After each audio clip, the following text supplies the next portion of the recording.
2 months have passed since the global catastrophe occurred, but humanity did not die, but continued to live and adapt to new living conditions. A group of people stood at the entrance of the cave. One of the team members said that they were finally entering the 5th dungeon, which this person was very pleased with. The young man with blonde hair and glasses added that another step forward would soon be taken for all mankind thanks to them, the Liberation Team. However, the team did not know that a young man with blonde hair was already waiting for them inside the dungeon, who was surrounded by his guards. The guy was completely calm. It seemed that he knew what was going to happen next. The young man sat on the throne and reasoned that he definitely needed to get out of this world, so he would get freedom with his own hands. However, in order to escape from this world, the guy thought about what his first step would be. Having surrounded himself with warriors who obeyed him, the young man decided for himself that first he needed to become the most powerful demon king in this world, in which he is currently located, and only then think about the next step. In a completely different time, people were calmly walking down the street and discussing completely different topics. When the cicadas stopped crying and why, someone was talking about wanting to change jobs soon. A group of people passed by a young man with dark hair sitting on a bench. They were discussing what they should do on the weekend, because they planned to cook a barbecue. The young man assured the girl that he would help and take her to the right place. The guy sitting on the bench started eating his lunch. The young man's name was Kurosaki Shion. He was already 18 years old, and he also successfully enrolled in college and became a freshman. The girls passing by Shion stopped and looked at him. The young man thought that people can easily make friends even when they have no classes. A lady with blonde hair asked a friend if the young man was studying with them. However, the girl with dark hair looked at the guy and replied that she did not know him. Shion didn't want them to bother him, and the blonde-haired girl noticed that the young man always dined alone. Although the guy did not like such attention to himself, he thought that at university it was necessary to communicate with someone in order to make friends. Perhaps Shion should have watched the video, or attended a lecture on friendship. While the young man was busy with his thoughts, he noticed for himself that a lot of things were not fair in this world. However, the silence was interrupted by a phone call and distracted the guy.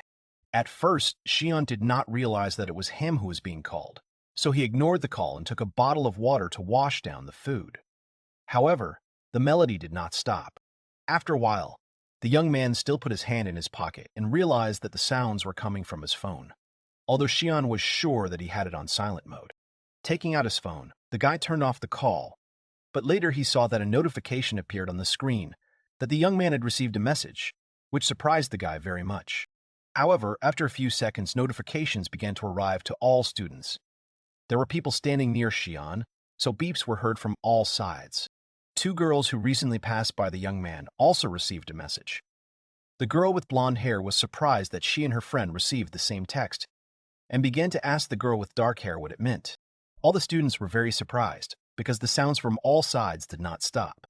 All the students continued to receive letters. Deciding to see what was written in the message, Shion opened the text of the letter and was very surprised by what was written in it, which made him grip the phone tightly. It turned out that a letter had arrived on the phone to Shion and all the other college students, the title of which stated that the World Salvation Project would soon begin.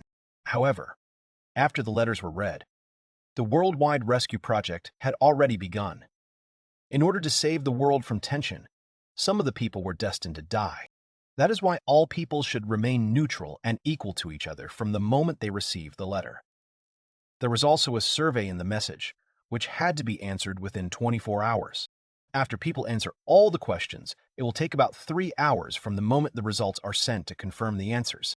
Shion was a little tense, but after deciding to take control of his emotions, he realized that he needed to press the button to answer all the questions.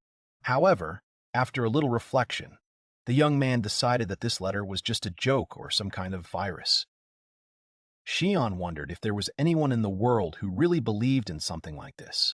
Putting the phone back in his pocket, the young man continued his lunch and said that even if what happened was a strange phenomenon, then in such situations it is worth being more selective and sane. After returning to class, the students began to discuss with each other everything that had recently happened, because someone purposefully sent letters to everyone, which scared the students a little. However, the girl was talking to a friend and could not believe that the message really came to everyone. However, the discussions were interrupted by the teacher, who said that conversations not on the topic of the lesson should be excluded. Shion seemed surprised at first, but still did not attach much importance to what had happened. After classes ended, the guy went to the dorm to rest. Throwing his bag and phone on the bed, the young man realized that today he was clearly more tired than usual, because events like what happened today did not often happen. Taking the tablet in his hands, the young man thought that although he did not believe in what was written in the message, he still could not get rid of thoughts about the contents of the letter. Without thinking twice, the guy still decided to curb his curiosity, and first of all opened the internet to find some information about mass mailing. As it turned out, there was already a lot of news in the sites about the mysterious letters that were sent to people, as well as about the surveys that needed to be completed. Shion couldn't believe that in such a short time, the news about the mass mailing flooded the media and was already well known enough.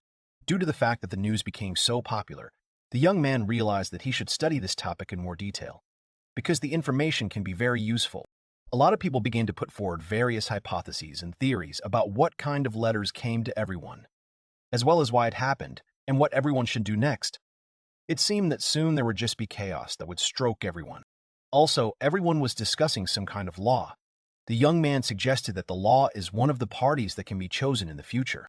The young man reasoned that perhaps if someone does not choose anything, he will be neutral. And if he does everything right, he will become the law.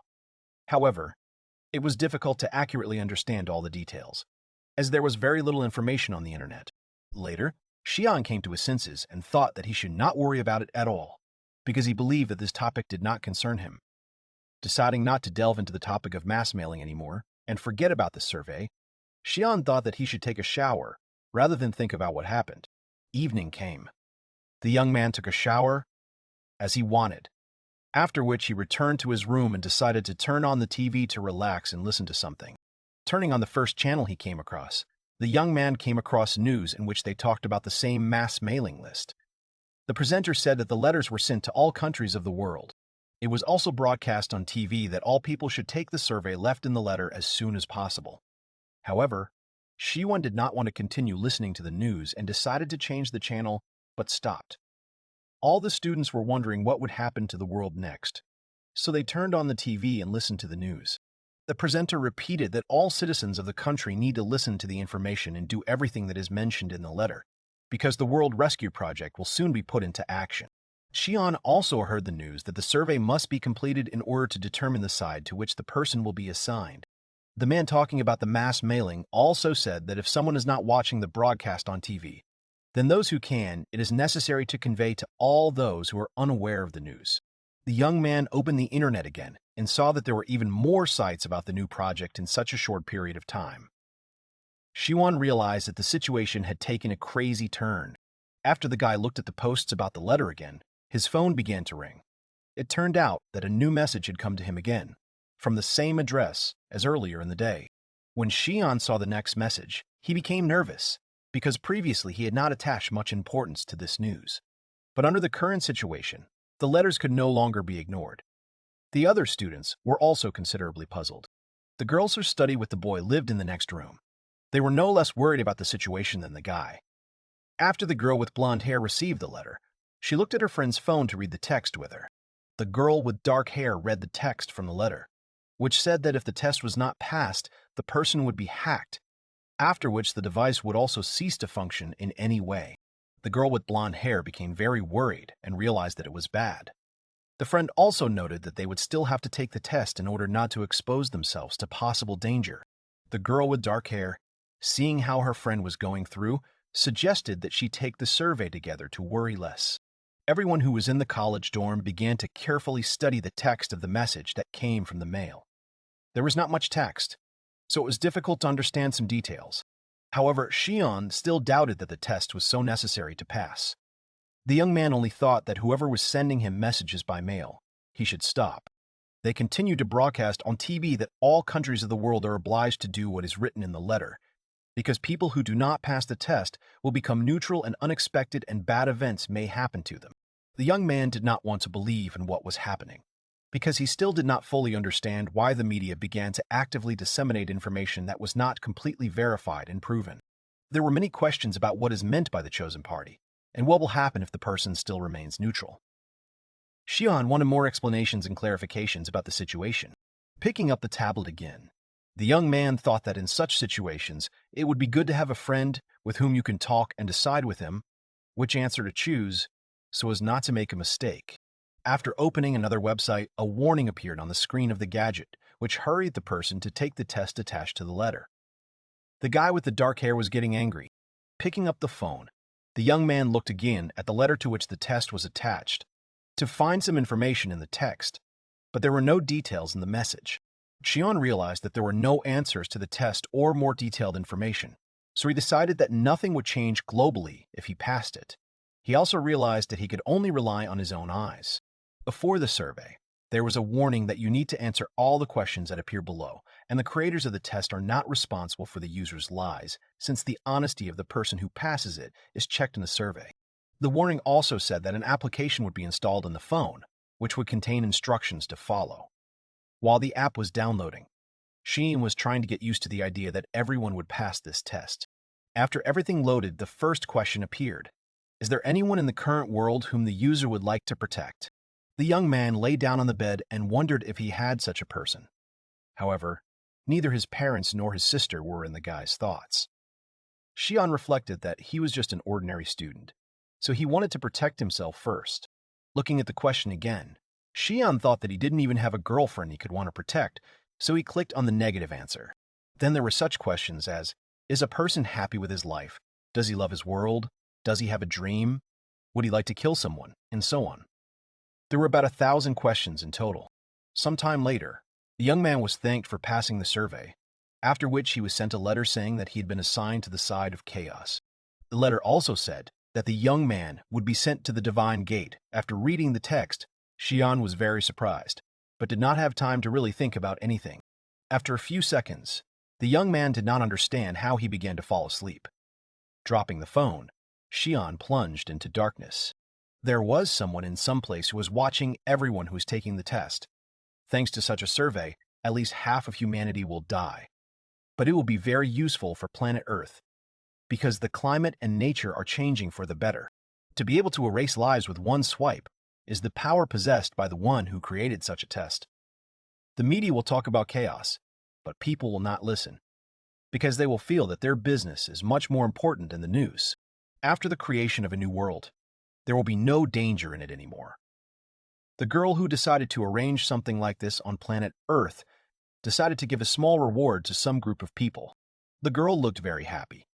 For her, everything seemed to be just a game, and not a solution to the fate of half the world's population. The people who had been chosen to the side of chaos now had the Demon King, as well as the chance that they could save the new world to make it easier for themselves to exist in it for the near future. After a while, Shion opened his eyes. He was still in his room, but he couldn't figure out what had happened to him. When he got up, the young man thought that everything that had happened to him was just a dream. After trying to concentrate, the guy held his head and tried to concentrate to determine which of all the events was a dream and which was reality. Shion recalled the events that happened during the day. All of humanity received a spam email with a test, after which the young man passed a predisposition survey, and the results showed him that he had a disposition to chaos. However, it seemed to Shion that everything was not real. The young man did not understand what he needed to do next and what his distribution affected. The young man also wondered what happened after he fell asleep. The guy with dark hair took the phone to see what would be on it now after the test was passed. However, something seemed to hit the young man on the head, which caused him to drop the gadget. The phone fell to the floor, causing the screen to go blank, and Shion froze for a while as if he couldn't move. The young man sat and looked at his room, which was quite empty.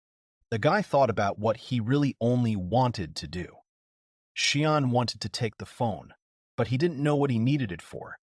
After getting out of bed, the young man felt as if there was a thick fog in his head, as if he wanted to do something important, but he did not know what exactly.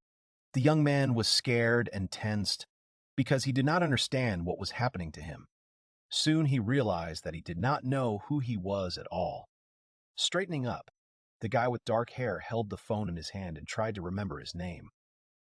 After a few seconds, the name Shion appeared in my mind. However, the young man could not remember his last name because he should have had it. Shion's mind logically tells him about the need to have parents in order to be born in this world, but he could not remember their names or even their faces. However, that was not all. The young man was sure that he had many acquaintances, both from school and outside of school, but he could not remember a single person. Shion realized with horror that he did not remember anyone he had known up to that moment. He could not even remember his own family. Clutching the phone to his chest, the guy did not want to believe what was happening to him. Looking around, Shion suggested that he might have amnesia, or if he was in a dream, he should wake up soon. Deciding not to wait for awakening, the young man went to the window to call someone for help, but saw something strange in it. An image of a girl appeared in front of Shion, who said that everyone who was assigned to chaos would lose their memories of other people. In turn, those who were ranked among order and neutrality would also forget about them. The girl was having fun, and added that due to the lack of memories of each other, everyone will be able to fight without regrets. Shun remembered that after passing the test, he was transported to a mysterious space, feeling weightless. The young man did not understand where he was, but someone greeted him nearby. The girl greeted everyone who was determined to chaos. The guy looked around to see who was talking, and he also realized that if the girl greeted everyone, then he was clearly not alone. Meanwhile, the girl continued to greet everyone in the chaos space. However, later the girl noted that no one could see her, as well as other representatives of the same party. She apologized and asked to wait for some time. The girl also added that people don't have to worry because she saw them all perfectly. Shion didn't like such arrogance from someone else. The girl said that she was only leading the event that had happened, so it didn't matter to her what she would be called. To begin with, she decided to tell us what happened to everyone who got into the World Rescue Project. The unknown woman said that all people from the Chaos side should start creating a new world, because according to the results of the test, it became clear that they all love freedom and chaos, which is why they should be able to do something like that. Shion understood how one could have a love of freedom, but he did not recognize the love of chaos, especially since the word chaos does not apply to ordinary life, which made it difficult to imagine its meaning in such a context. The girl saw that people had a lot of questions, including Shion, but she asked everyone to stop asking so many questions at the beginning. The unknown woman asked that everyone listen to her first, so that she could explain the situation in more detail. The young man was a little tense, as it seemed to him that the voice was being transmitted directly to his brain. The girl decided to start over. The World Salvation Project is a project that has divided humanity into the sides of order, chaos, and neutrality. It is these three factions that will fight each other in the future. More specifically, only the sides of order and chaos will fight, while neutral people are those who ignored the offer to take the test. That is, in a few words, they are incorrigible opportunists. While the young man was wondering why all people needed to fight each other, the unknown said that the world they all live in will be destroyed in about 20 years. Shion was shocked by this information. The girl knew that people would be worried, so she added that she was also concerned about this fact. And that was why, in order to avoid destruction, the World Salvation Project was created. The unknown woman continued to speak and noted that, firstly, in the current world, people are completely useless. The girl advised giving birth to more children, so that there would be no problems such as a decrease in the birth rate and an aging population. Also, in order to prevent global pollution from continuing, you just had to think with your head. Realizing that people simply do not have motivation, the girl could not understand why people live on Earth at all. Shion, listening to the reproaches, understood that they really apply to everyone, because no one often cares about anyone but himself. The girl said that previously she was only going to calmly observe the destruction of the current world. However, due to the fact that humanity was still trying and developing, she said that she decided to help people only once. The unknown woman added that she was aware of the problem with communication among people, because the fact was that she was still trying to motivate humanity to fight. The unknown woman decided to ask everyone a question and asked at what point in life a person begins to try hard to achieve a goal. Shion, deciding to think about this topic, remembered his school days and thought that he tried only when he was preparing for exams to pass them. The girl saw what people began to think about. Someone assumed that love motivates everyone. Someone, like Shion, thought about passing exams, but the unknown only laughed at such answers, calling them stupid. The girl with blonde hair noted that people are beautiful because they developed best only in one situation, namely during the battle. War is a source of universal action aimed at achieving victory. The young man with dark hair thought about the fact that he had heard something like this. Because during the war, technology developed greatly. While the guy was thinking about the words of the unknown, she continued her monologue and slightly moved away from the topic, saying that people are too helpless to become kings of this world. The world was dying because humanity had no motivation. The best way for people to get out of this situation at the moment is to motivate them to fight. And that was exactly what the World Salvation Project was about. In order to prepare people, the girl erased the memories of all acquaintances from the side of chaos, except for themselves. If someone belonged to order or neutrality, then they did not remember those who were on the side of chaos. Everything is just for fighting without regrets. The guy couldn't understand why it was necessary for the most unknown, because he couldn't imagine how he would fight with someone. Even if the young man was determined to be on the side of chaos, why would he fight with the same people, but from the side of order? The girl with blonde hair replied that in fact, everything is much simpler, because you will just need to destroy those who will attack. People had a question about whether the supporters of chaos are allies, but the unknown replied that the people of one side are also rivals. It was strange for people, because they have one goal, for which it is more logical to unite. The girl continued to tell the information and added that only a small number of people have a tendency to chaos. To be more precise, it is only 2/100 of the total population of the Earth. That is why the unknown first explained what the World Salvation Project is, because the supporters of chaos themselves are a little more powerful than the rest. So, for example, one of the supporters of chaos can become the king of demons and create subordinates for himself. Shion was very surprised to hear something like that. Seeing the misunderstanding on the part of people, the girl also added that they would need to develop their status. It would be possible to increase their control zone and so on. After more and more questions began to appear, the unknown woman could no longer stand it and shouted that first people should strengthen their territory and defend themselves, and then they can use subordinates and seize other people's lands. The girl also said that people have 1 month to defend their territory before the attacks begin. Everyone has to work hard and develop. It was clear to everyone that it would not be easy in the near future. The girl clapped her hands and calmed down, realizing that the listeners understood her. The unknown person also said that all people's phones have been optimized and improved, which everyone will be able to verify a little later. The unknown person formed a seal and added that no one has the right to refuse the improved version of the phone, so everyone should just put up with it. Find herself facing an impossible minotaur, Bising roar, because to create a new one, you will need to try. After these words, the unknown disappeared. Next, Shion found himself in a familiar place on the street, but there were no people nearby. The rule stated that there should be only one demon lord in each territory, so the unknown drove everyone away, allocating land to each. Once on an empty street, Shion realized that everything that was happening to him was not a dream at all, but reality.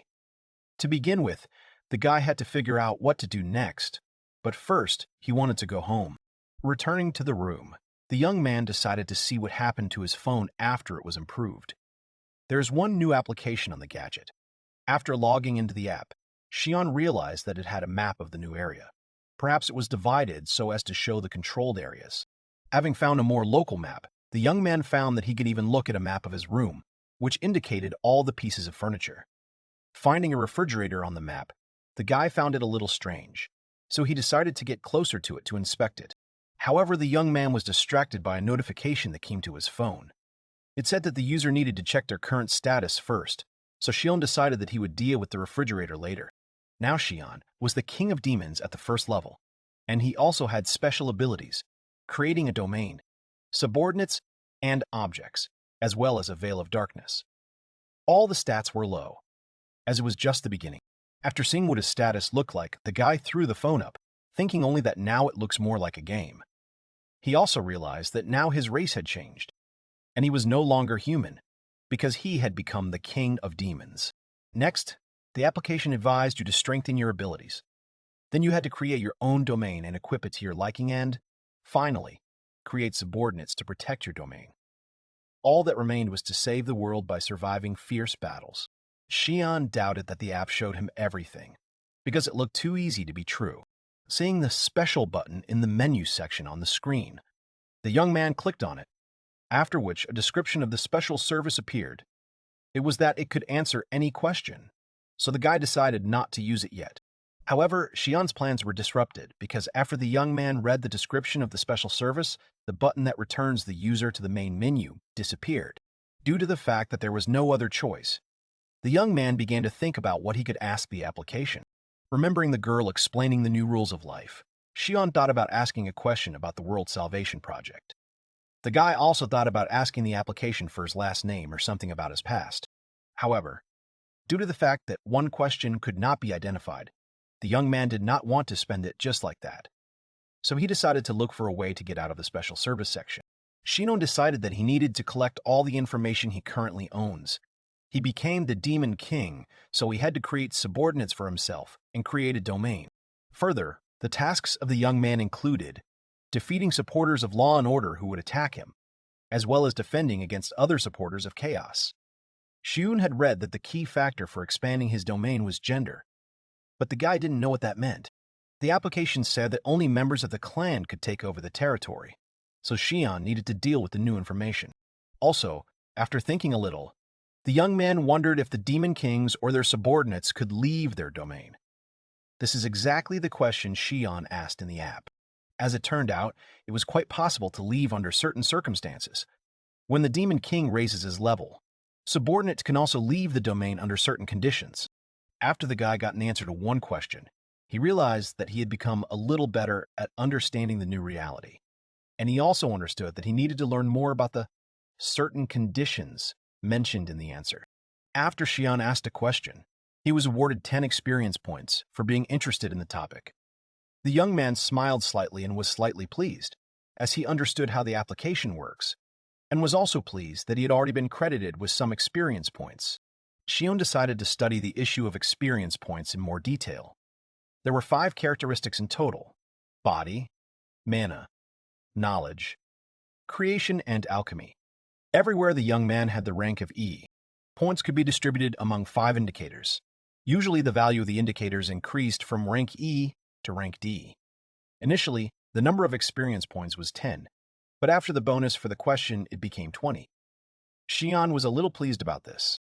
If the user wanted to distribute experience points, then it was necessary to simply touch one of the desired characteristics. After the guy chose how he wanted to distribute the experience, he clicked on the characteristic, but nothing happened. The young man tried to increase the ability again, thinking that the sensor simply did not work, and therefore began to click many times, waiting for the application to load. After Shion did the same action many times, he stopped for a while, so as not to break the phone. However, everything did not go according to plan, because instead of 20 points, the young man had only 3 left, so he quickly began to look for how to cancel his actions. Unfortunately, it was impossible to undo what happened, so Shion got angry and threw his phone away on the bed. Realizing the stupidity of his actions, the young man scolded himself and realized that he would now have to deal with what he had done. To calm down a little, Shion went to the refrigerator, which he had noticed earlier when he first came home. Opening the door, the young man saw that there was a ball in the refrigerator. The guy did not understand where the object came from and what it represented. Shion wanted to deal with a new subject, but he was interrupted by the phone, which received some kind of notification, which made the young man a little scared. The app asked the guy if he wanted to move the eukaryote from the installation point. At first, Shion did not understand what he was talking about, but there was nothing beside him except the ball. It came from the phone that the eukaryote is the core of the Demon King's territory. If it is stolen by another Demon King, then control of the domain will be completely lost by the previous owner. Shion was surprised and even tensed because of this information. However, he was more worried about what would happen to the Demon King himself if the core was stolen from him. The young man was puzzled, so he carefully closed the refrigerator door and thought that if the Demon King lost territory, could he die from it? The young man also could not understand why such an important thing should be in the refrigerator. Perhaps it needed to be frozen or something similar. However, what would happen to it if the refrigerator stopped working? Shion was tired of the flow of new information, so he just lay down on the bed and began to think that he just wanted to escape somewhere, not to be in such a reality anymore.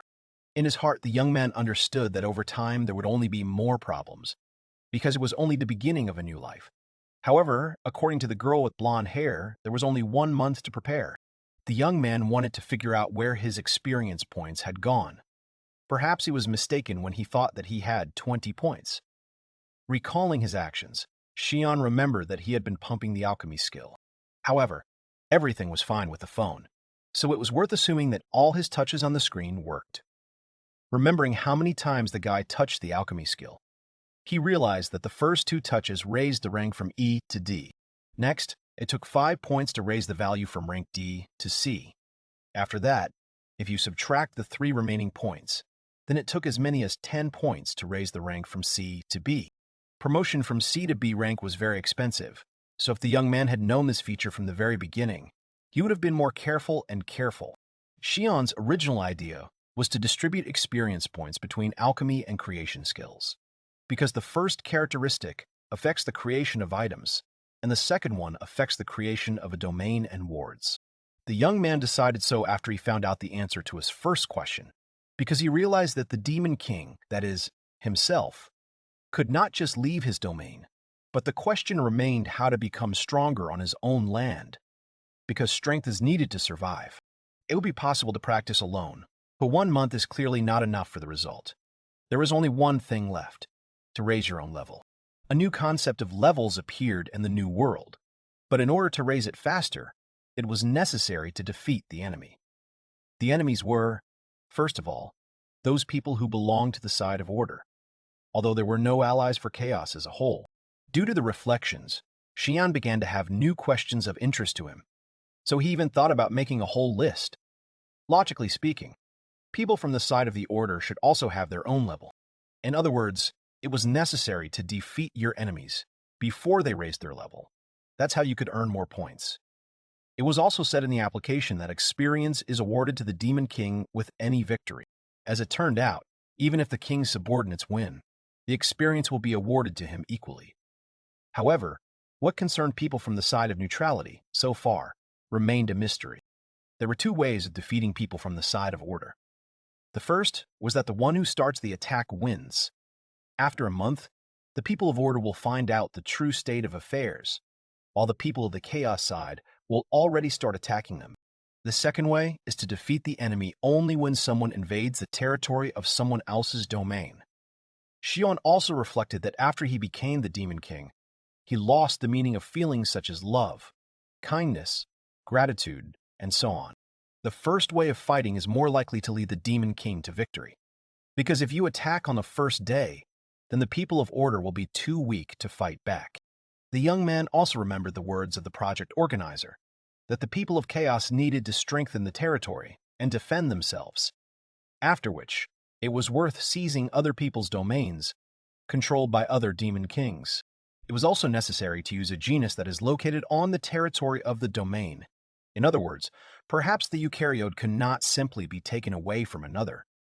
It is possible that it is possible to steal the core, but only subordinates can do it. As it turned out, the special service was not a limited function and always worked. So Shion asked her if the Demon King or his subordinates could leave their domain. After the guy found out that this is possible only under certain conditions, he realized that he was thinking in the right direction. The young man was sure that at the moment he would not be able to leave his territory, so other actions had to be taken. To raise the level, it was necessary to defeat someone, but first you had to wait until someone invaded Shion's domain, which gave rise to another reason for concern. The world's population was about 5 billion people, and according to the census conducted in Kanazawa, the city's population was about 300,000 people. In that case, there would be about 60 demon kings in Kanazawa alone, which was already too many. On the other hand, Kanazawa's area was about 468 square kilometers, so it was possible to cross the city by car in less than 1 hour. It was not clear which domain out of 60 possible ones would be attacked first by people from the side of the order. Perhaps Shion will be the last, but then the young man will be at the first level, and his opponents at a much higher one. If this happens, then defeat will be inevitable. In other words, Shion needed to come up with something so that he could quickly attract people from the order to his domain. The guy tried to remember the plots of all sorts of short stories that he had read, but nowhere was there anything similar to what was happening with the young man. Shion suggested that the domain of the Demon King could be considered a dungeon in which people of order, who in this case could be called adventurers, could gain glory from defeating the king, as well as find treasures. If word spreads that Shion is storing powerful weapons, then maybe someone will try to get it. However, being a target was not enough, because the young man needed to defeat his opponents. In the end, the supporters of chaos would also fight each other. So first you have to make yourself the strongest among all the demon kings in Kanazawa. That's why Shion chose to upgrade alchemy. In addition to the treasure, which can attract people of order, the young man will be able to upgrade his own equipment. It was also possible to strengthen the protection of the dungeon by improving the creation. For his plan, Shion wanted to increase the skills of alchemy and creation to the best of his ability. But because of his mistake, he overdid it and increased the characteristic of alchemy too much, raising it to level B, and the creation remained at the D rank. The application advised the Demon King to finish creating his domain and design it to his liking. The domain size was 6 square meters, the type was an urban area, the object was a private room, there were no restrictions. There were many characteristics, so the young man did not know how to do everything right for him. Looking out the window, Shion realized that night was coming, so he decided that he would set up the domain later, because there was a special effect in the application. A pseudo-world, with 707 hours left until the end. The effect meant that there were almost 30 days left before the people of Order would know that the World Rescue Project had been activated. The application had a creation map. It contained functions for modifying and creating objects, such as weapons or special restrictions.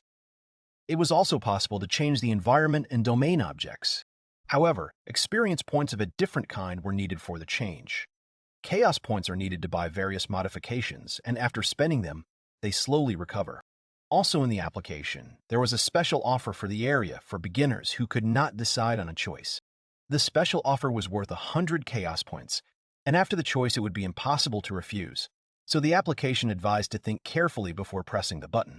Shion wondered if he should spend all his chaos points, because he would need them to create subordinates and other items.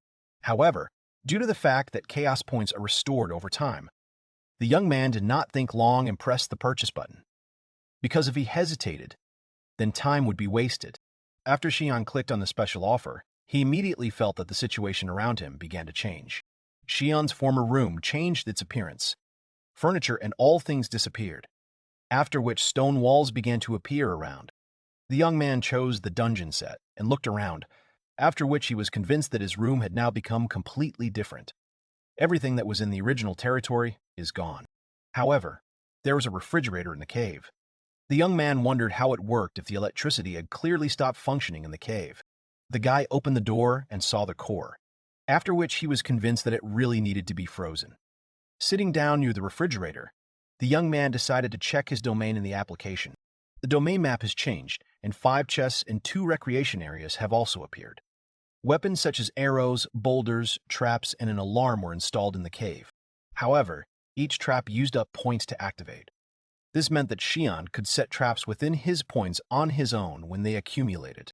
It seems that the maximum points limit increases if the user sets objects that are beneficial to those who invade the domain, such as a recreation area.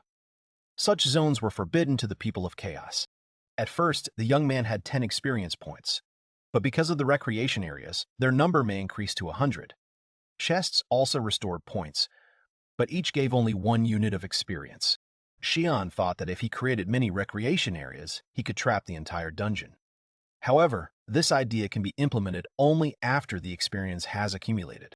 While the experience points were being restored, Shion decided to test the function of creating subordinates and creating items.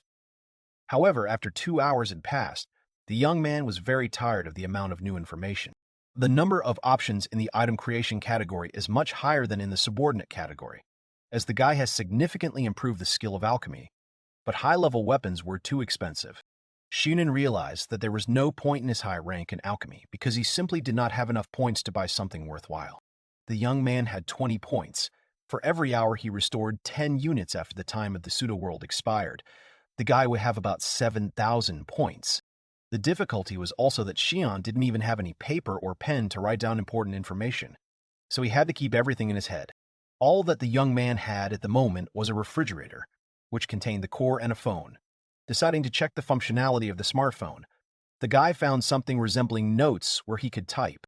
Later, Shion discovered that the calculator, games, and even ebooks, all applications remained working.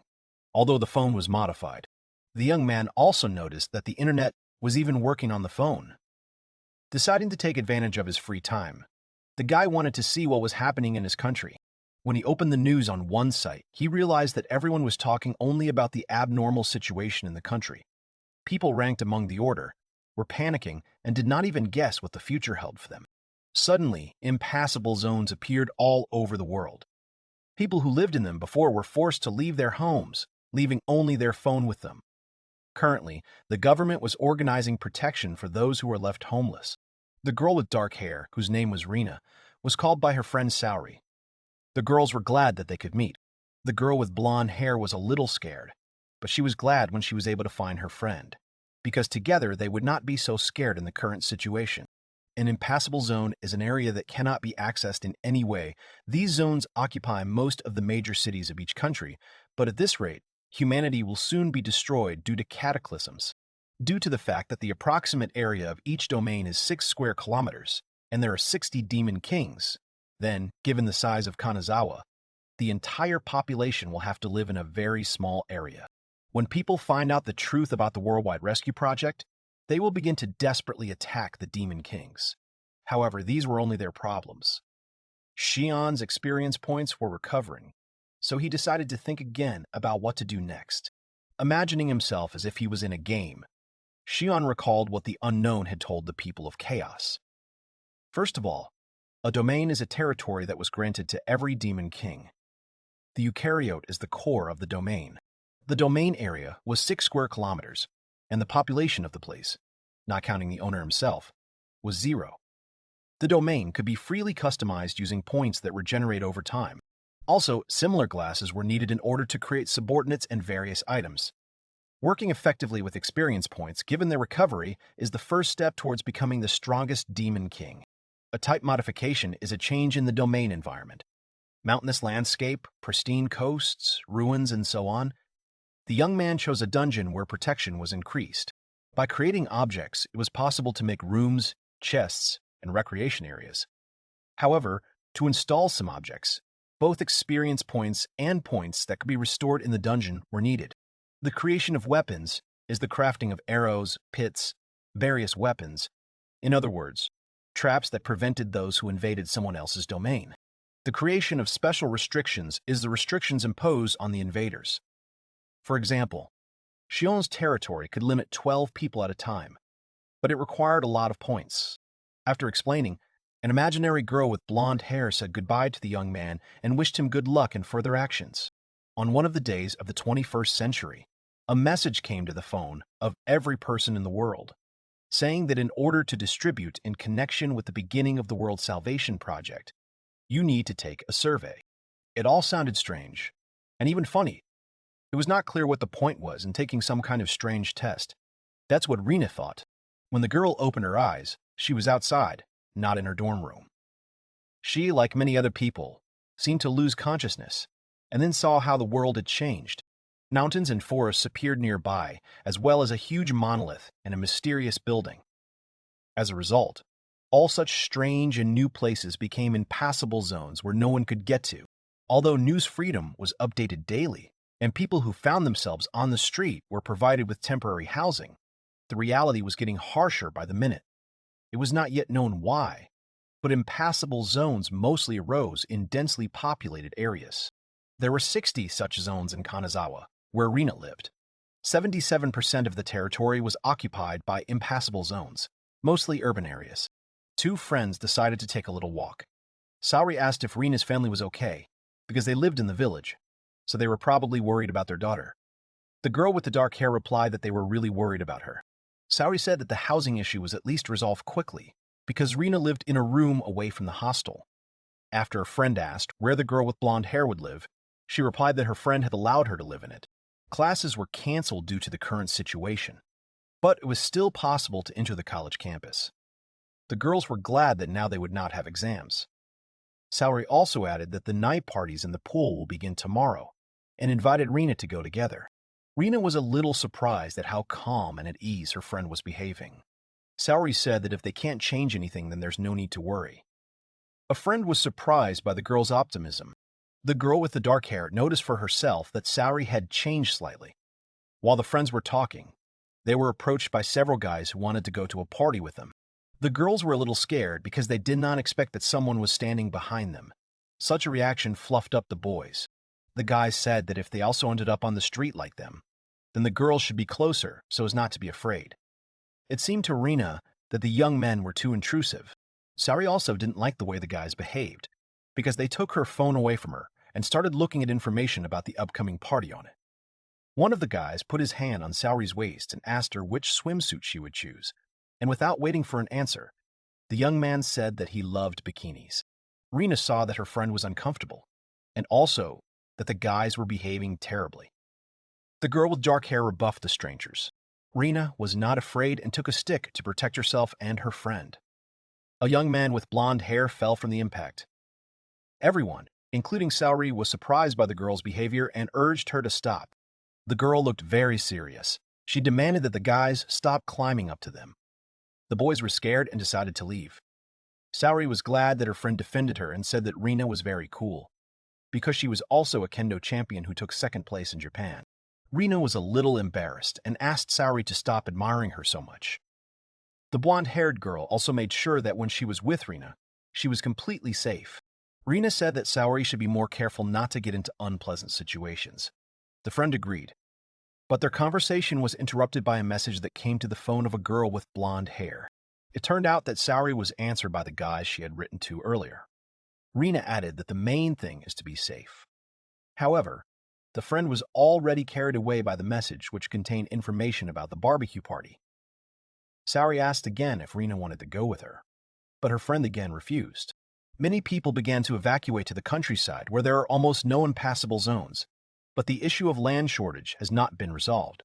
Light, gas, water, and communication, everything began to deteriorate. Perhaps in such a hopeless situation, everyone needs to be more careful. But even so, Rina thought that she was just a student, so she had no choice but to accept the situation in the new world. At the same time, no changes had yet taken place in the territory of the demon King Shion. However, the young man actively studied the application. When setting items that are beneficial to people of order, the maximum limit of experience points increases, and the more there were, the more you can buy something. Therefore, the guy thought to install more recreation areas. However, when Shion tried to establish a recreation area, he received a notification that the maximum number of such places in the territory had been reached. If you study the experience points table, the special limit limiting the number of people to 12 people had a very large expense. However, if you remove the restriction, you can put more traps on the territory. However, people from the side of the order have a huge number of advantages, at least in numerical superiority, so such a restriction did not make much sense. If possible, Shion wanted to tighten the restriction. But so far it was impossible, because experience points had to be spent on any action. Because of this, the young man did not know what to do next. Sometime later, the guy wondered if he really needed what Shion had bought for a special offer for beginners, but nothing could be changed. Deciding to move on to the next step, Shion realized that he needed to create subordinates for himself to protect the domain. After the young man clicked on something in the phone, seals appeared, which caused various creatures to appear from a bat to a huge wolf. Each creature had its own rank and different expenditure of experience. A slime of rank F expended 1 unit of experience, a rat of rank F 1 unit, an ox and a bat of rank E 3 units. An E-rank goblin expended 5 units of experience, and the strongest was a D-rank kobold. Its consumption was 10 units. All the creatures are Shion's new subordinates that he was able to create. The guy was thinking more and more that he just got into the game, because he saw in front of him those whom he could only see on the screen of an electronic device. Deciding to say something, the guy introduced himself and announced that the creatures must obey the orders of their demon king. To do anything further, Shion thought that he needed to see how the creatures were fighting, so the young man began to come up with a plan. However, because it seemed to the guy that all creatures were friends, he did not want them to fight with each other. To begin with, the young man called Slime and the rat. The demon king ordered the 2 creatures to fight, but in no case kill the opponent. So the creatures stood in front of each other and prepared for battle. The rat began to attack the jelly-like creature, as it had sharp teeth and claws. but the opponent used his advantage in the form of evasion. The creatures fought with each other as the young man watched them. Shion was trying to figure out who was more effective in battle. None of the opponents wanted to give up. The rat desperately rushed to attack, but because of the consistency, Slime clearly had the advantage. However, the rivals did not have a goal to destroy each other, so although they fought, they obviously did not fight at full strength. Seeing that nothing much was happening, the young man could not figure out who would win in the end, so he ordered the creatures to stop. The next fight involved a wolf and a bat. The opponents had completely different battle tactics, but they had the same rank. The bat squeaked loudly, which caused a sound wave to form. But the wolf did not want to give up and began to growl in response. Shinon covered his ears to slightly reduce the impact of the sound on himself, and thought that the bat could become a real problem for his opponents. The guy also thought that maybe, apart from the sound attack skill, the bat didn't have any other talents. Meanwhile, the wolf was not distracted and, opening his mouth, jumped high towards the opponent and grabbed the bat with his teeth. Later, the wolf calmed down and became more humble, after which he slowly approached the Demon King and laid the defeated opponent in front of him. Turning around, the wolf walked away, and Shion thought that perhaps his subordinate had brought a bat as his trophy after the victory. Most likely, the creature was showing its loyalty to its master in this way. The last battle involved the remaining two creatures that had the highest rank, Goblin and Kobold. The Kobold decided to strike first, but the Goblin skillfully parried and dodged a strong opponent. After that, the Goblin tried to attack himself, but the enemy's defense was too strong to break through it. The Goblin did not want to give up the victory, so he attacked with all parts of his body. But this did not help him, because the opponent was much stronger. In the next moment, the Kobold decided to no longer hold back and strike with all his might. The Goblin did not expect this, so he did not have time to parry. After the creature attacked the opponent, it threw the Goblin away from itself with a single kick. The Kobold was cruel, but his opponent still did not give up. The desperate battle continued. No one wanted to lose too quickly. Shinon, watching the battle, realized what a mistake he had made. The horror penetrated the guy's head, because he had no idea how much power was in his hands. The young man ordered the monsters to fight against each other, but at the same time he had absolutely no idea what the outcome of the battle might be. In any battle, you can get wounds of varying severity, because if you're not lucky, you can die altogether. Somewhere in the back of his mind, Shion thought that even if he was managing subordinates, it was like it wasn't real for him, because until recently, his life had nothing to do with something like this. Fear entered the guy with incredible speed. Awareness of his actions slowly reached the young man, but he realized that he could not justify himself. Everything that was happening was not a simulation. It was a completely new world in which the student found himself. The young man should have realized that this is exactly the reality that he will have to face himself. While the guy was trying to come to terms with reality, the kobold stood next to the defeated opponent and looked at the owner. Shion understood that he was too hasty to give rash orders. Remembering the words of the unknown that people would just have to destroy each other, Shion understood that it was not so easy to survive in battle himself. The main rule of the New World was literally that if you do not have time to destroy the enemy, then be prepared that you will soon die yourself. Although the young man considered everything too absurd, he understood that he had to endure all the obstacles in order to adapt to the new world. However, the young man's thoughts were interrupted by a girl who had previously explained the rules to all supporters of chaos. The unknown reminded that the guy himself decided to become who he is now. Shion didn't understand what the girl meant, so she explained that he had forced the monsters to fight each other. The unknown reminded that it was Shion who wanted to check how much each creature could withstand in order to be ready when the real battle against people from the side of order came. The girl pointed to the creatures lying nearby and said that the guy himself wanted to see what kind of power each of them has and how they use it. Recalling the last fight, the girl noted that the young man did nothing but wail and complain that everything looked like a game, but it was reality. Shion deliberately created the creatures and then forced them to hurt each other. The unknown woman forced the guy to feel guilty for his actions, but Shion already knew that he was to blame for what happened. However, the guy also said that everything was not fair, since he is an enemy of the supporters of order, because he was determined to chaos. Besides, he was locked in his own domain. Everything that happened to the guy was not his desire, but a necessity. Shion complained to the girl that he could not escape, although he would really like to, but he simply had no choice. The young man cannot leave his domain. The only thing he can do is helplessly wait for the invasion of people from the Order. The World Rescue Program is a project that everyone learned about not so long ago, but it changed the whole world. Shion shouted to the girl that before saving the whole world, he wanted the unknown to save himself first. However, when the young man looked in front of him, he saw that he was alone. There was no girl in the cave anymore, so the young man even thought that the whole conversation was a dream, or his hallucination. The guy thought about justice again. After becoming the Demon King, Shion lost all his memories of his past ordinary life, along with such feelings as friendship, love, and so on. The young man had forgotten everything that made him human. It was because of the unknown that the guy's body felt a sense of danger for his life. The young man realized that all he was experiencing was fear. Shion fell to his knees and could not get up. He prayed that everything that had happened to him would turn out to be a simple dream, after which he would be able to wake up. However, the guy knew that everything was real. Taking his phone, the young man constantly checked his experience points, which were restored over time. Putting the phone on the floor, Shion wanted to fall asleep, but he couldn't. Because of the stress, he couldn't calm down, so he decided that he couldn't take what was happening anymore. After all the experience points recovering over time were resumed, Shion set himself up resolutely.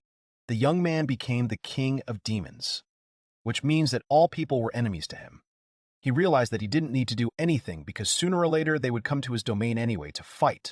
After looking at his new subordinates, the young man decided that he would resist fate in order to survive. He would become cruel so as not to lose. In order to gain freedom, Shion would become a real demon king, which is why he wanted to continue exploring a new reality. Shion realized that he should harden his heart because he was determined, so he began to conduct new tests. First of all, it was necessary to find out what exactly the young man was dealing with. The young man assumed that the strength of his subordinates depended more on experience points, which were restored over time, than on their rank. The young man created more subordinates for himself and conducted training for them. As the wolves attacked the kobold, its fighting power only increased.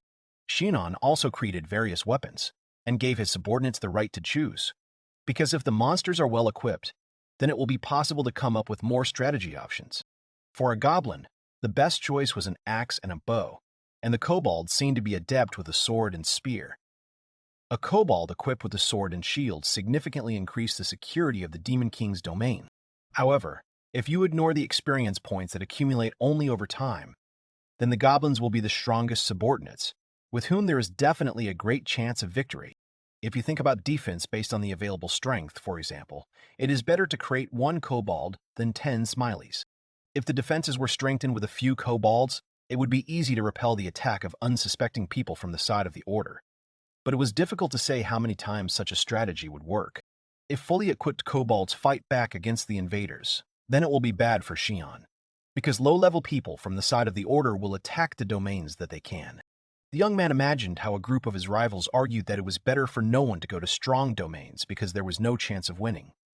That's why the Demon King didn't want to use such tactics. The advantages for people who choose Shion's territory will not only be in treasures, because he will intentionally place a house with the chests of those who are easy to defeat. Explaining the plan to his subordinates, Shion felt that he was in control of the dungeon completely, and not just building a defense for his core. However, while the young man was drawing a plan of action on the ground, he decided to remember what he had as a child. While playing the game, children sometimes wondered why the Demon King does not defeat the hero, because it is not difficult to destroy an opponent who is at a low level. That's exactly what Shion thought as a child. However, perhaps the young man simply did not know all the subtleties of the lore game, but now he looked just not like a hero, but like a Demon King. It is likely that the hero's rivals also felt like Shion now. However, by the end of all the tests, Shion was confident that his team would be able to resist those who invaded his domain. There were still about 7,000 experience points left until the end of the lull, accumulated over time, so it was impossible to waste it thoughtlessly. The Demon King developed different strategies and increased his strength, acting on the same algorithm over and over again. At the same time, the subordinates, whom the young man initially felt disgusted with, gradually began to like him even. The days passed quickly, so there were only a few minutes left before the end of Shion's calm. The guy decided to put himself on the throne and wait for the moment when they would come to him. On the day when the time of calm ended, the Demon King understood that what would happen would have irreversible consequences. Shinon sat on his new throne and waited for the moment when someone from the side of the order would come to him to fight. The young man prepared himself and ordered 2 kobolds to guard him. But because no one came, the guy got bored. After the young man picked up the phone, he realized that while he was in his dungeon, a part of humanity belonging to the side of order was receiving explanations about the world's salvation program. Due to the fact that people were getting used to the new reality, they could not attack immediately. However, there were already many posts in the news that a global crisis had begun, which required the destruction of all demon kings threatening the world. Shion understood that for people from the side of order, those who were classified as chaos are enemies. The public was determined to completely overthrow the demon kings. However, most likely humanity did not know that once the kings themselves were ordinary workers and students, people will start killing their enemies without any proceedings in the name of justice and peace. But Shion was not going to lose heart. Although he understood the hatred towards his own kind, he intended to survive this period and gain freedom. The young man didn't care about people who wanted some kind of justice, or other selfish demon kings. However, at the same time, the young man also understood that a very difficult time was coming for him, which would last for who knows how long. Deciding not to sit still, Shion rose from his throne and took a sword that was nearby. The guy decided not to waste precious time and start training himself. In his spare time, the guy watched videos about strength training and exercised, and he also trained with a weapon against a kobold. Although the young man tried, it was not clear to him whether he had become a little better. Hearing the master's doubts, the subordinate hurried to assure him of progress and barked. Shion didn't expect any reaction from the creature, but he was a little glad. The Demon King also told his subordinates that they would all have to fight humans, but most of them should not pose a threat, because it is unlikely that they ever held a weapon in their hands. The creatures listened attentively to what the Lord was telling them. But later the kobold heard that the young man had something ringing in his pants. It turned out that the guy's phone began to buzz sharply, notifying him of something. Taking the device, Shion saw that the application was notifying him that invaders were invading his domain. Later, the young man saw that at the entrance to his dungeon, there were people in military uniforms with weapons in their hands. The young man thought that the self-defense forces had come to him. People, once in the cave, first came across low-ranking slimes. One of the squad members shouted to his captain that they had found a suspicious object.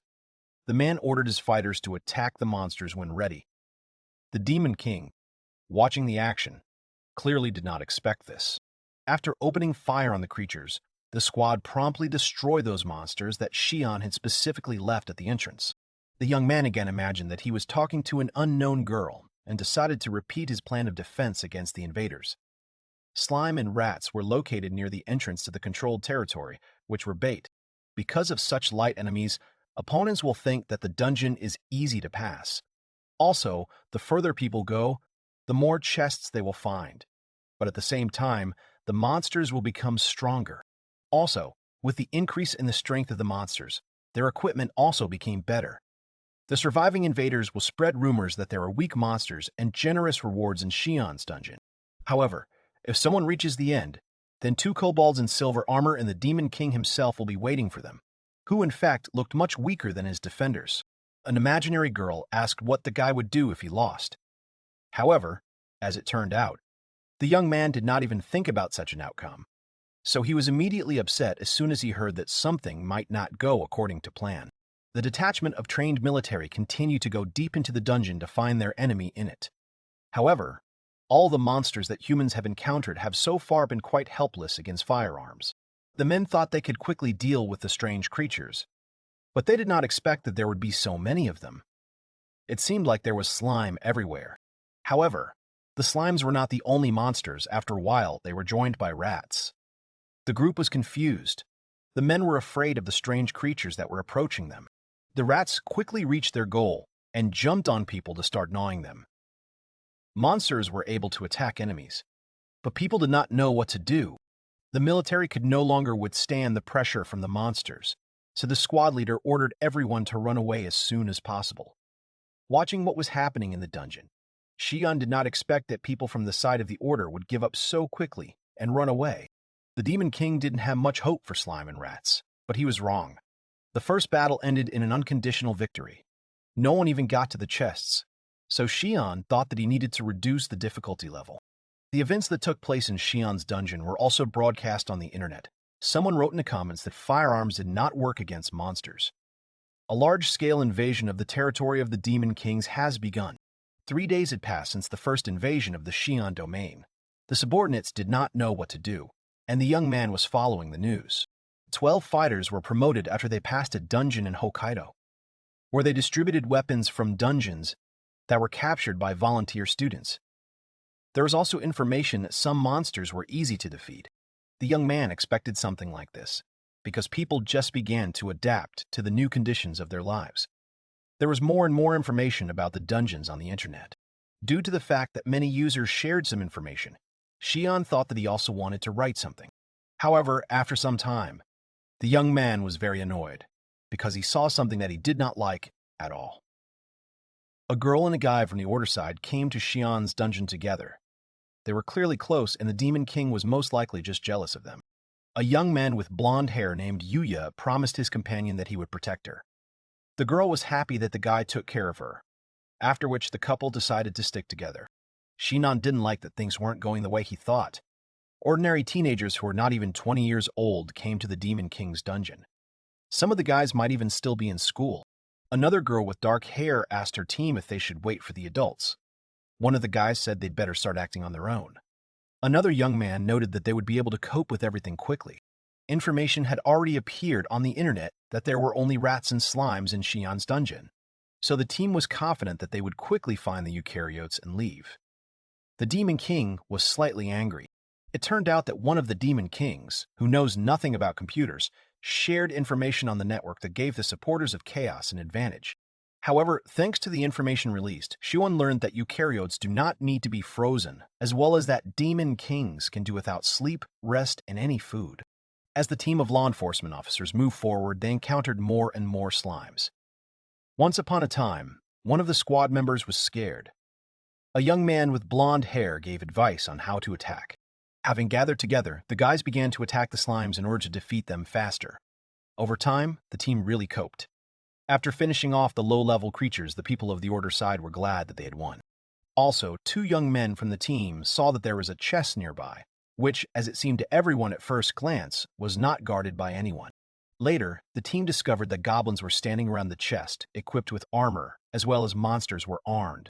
The young man who was the leader of the team adjusted his glasses and, when asked by a girl standing next to him, replied that the chest was already guarded by completely different monsters.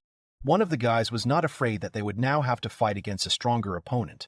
The girl with blonde hair noted that their opponents were armed, and the other guy uncertainly asked if they would definitely win.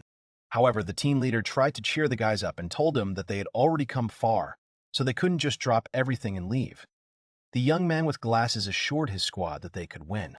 The leader of the group began to issue commands and instructed 2 girls, Suzuki and Tanaka, to attack the goblin standing on the left.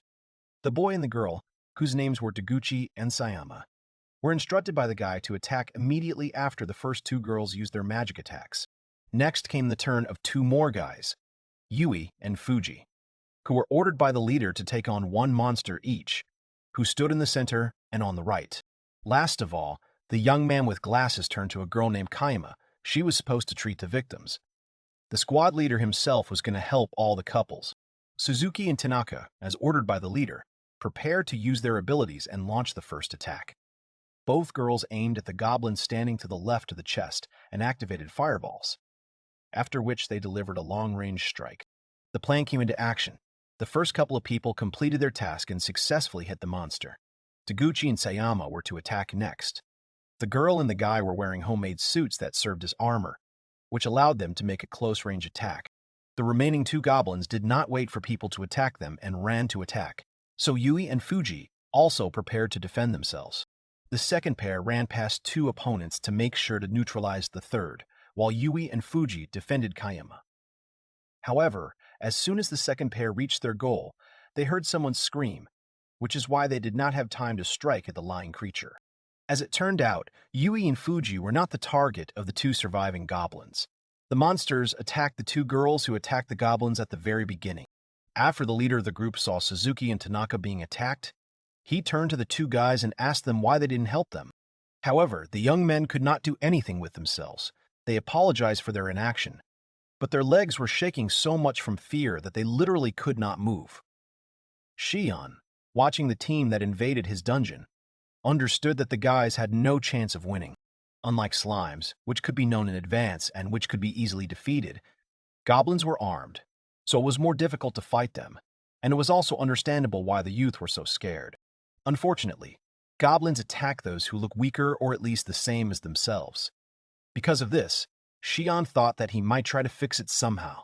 While Shion was talking about his future actions, Kayama was trying to heal Tanaka, who was no longer showing signs of life. There was a lot of blood everywhere. Kayama tried to help, but her attempts were unsuccessful. Deguchi and Sayama, after seeing what happened, also wanted to try to help the wounded in some way. After defeating the goblins, the team lost two of its allies. Tanaka and Suzuki were lying nearby, and everyone knew that they would not rise again. Yui was very upset that his girlfriends had died, and the two remaining girls standing on the sidelines also mourned the loss. The team leader understood that it was impossible to delay, because other monsters could attack them again.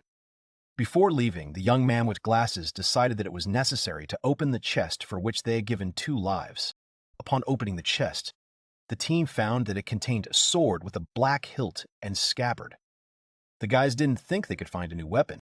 Picking up the sword, the young man with glasses examined it and realized that he had not seen such weapons on dungeon sites. The sword was called the Sword of Black Iron. Activating his ability, the young man made sure with the help of glasses that he was holding a D-rank weapon in his hands. Kayama asked if it was a valuable item.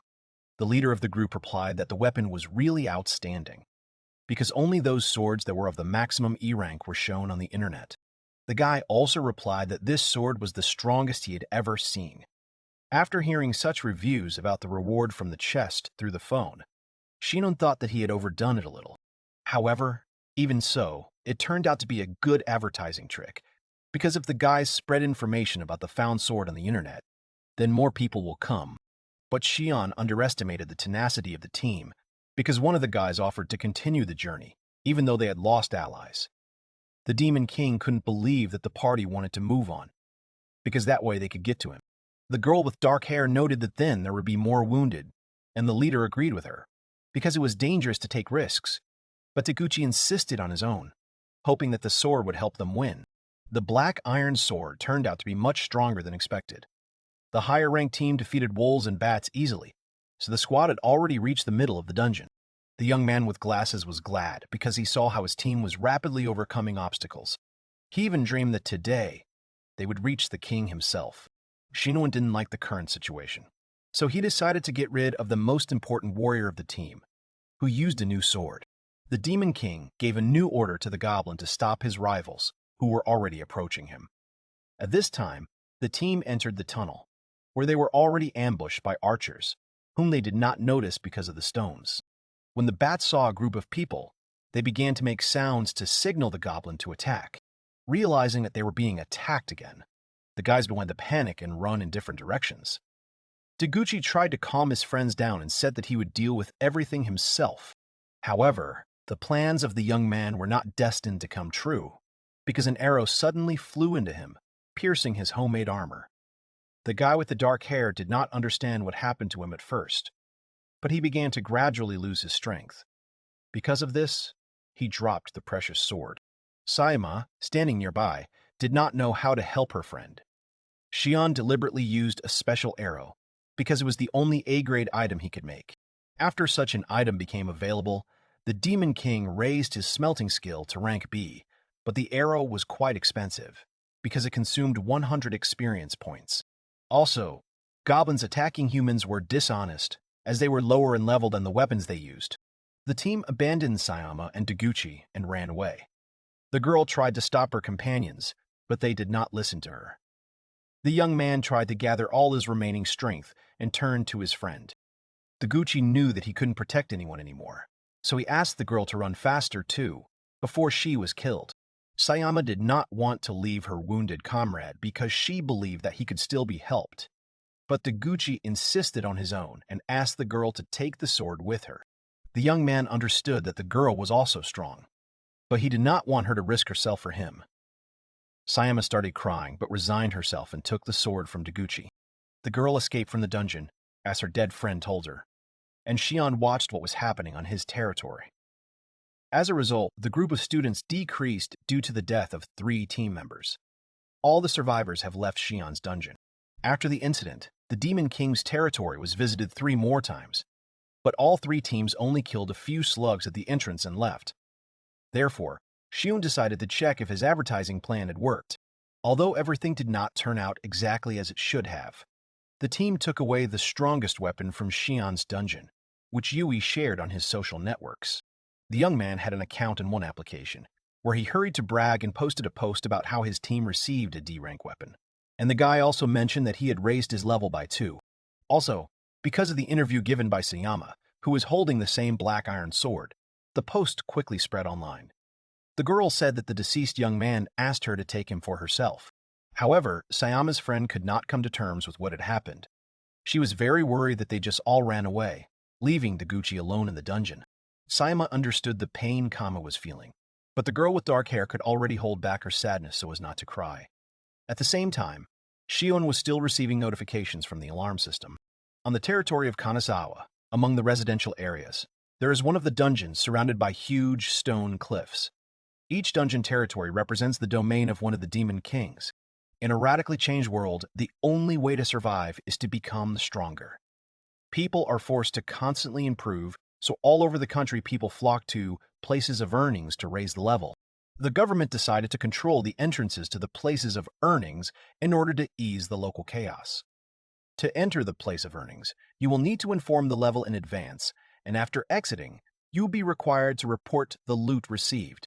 Another group of order decided to go to the dungeon in search of power and wealth. One girl panicked and tried to persuade her groupmates to retreat. However, the guy reminded that it has already been said that everyone needs help.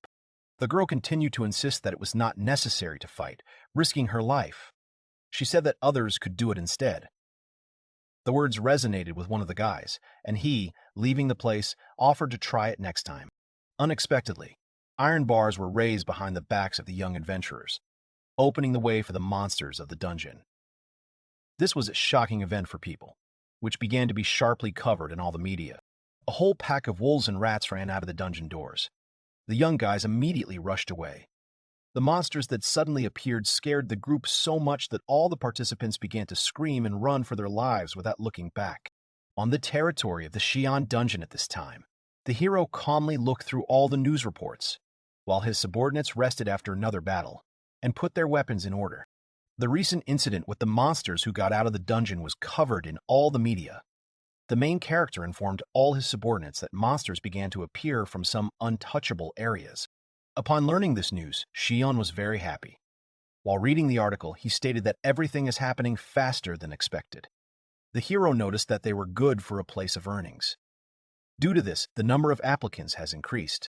Turning to all his subordinates, Shion asked them if they knew what they were supposed to do now in such conditions. After listening to their master, all the monsters made it clear that they were aware of what to do. Places of earnings are dungeons in which low-ranking monsters are found, or dungeons in which there is a good relative difficulty. This is exactly the kind of place that Shion domain is. Everything fits his plan. Shion, as the king of the dungeon, offers his territory as a place to earn money.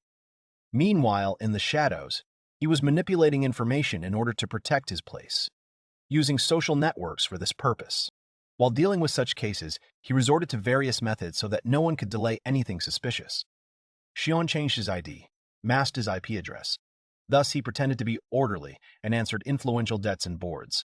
By spreading false information, Shion pursued one very important goal.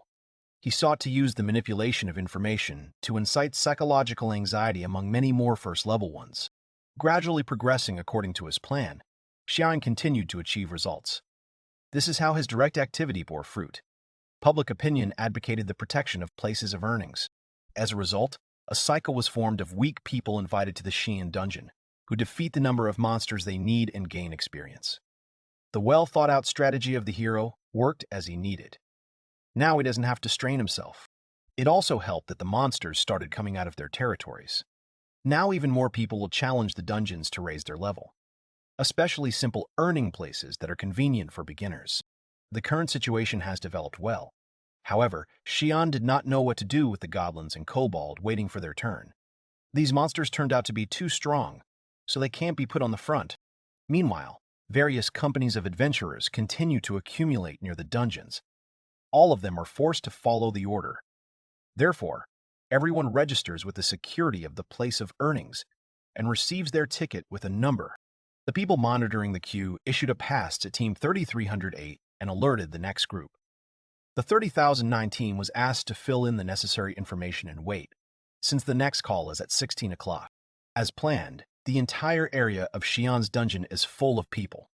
Life is boiling at the threshold of the dungeon and inside.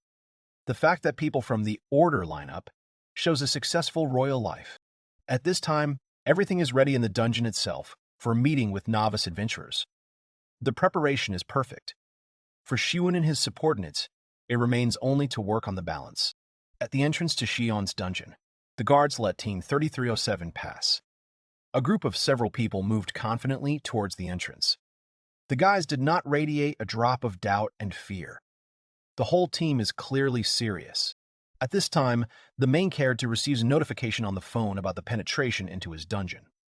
When the guy opened the app, he thought that the main thing was not to shoot back, but to give people rewards and arouse their passion for excitement. A huge shock for Shion was the appearance of a new team of adventurers, for which he was clearly not ready.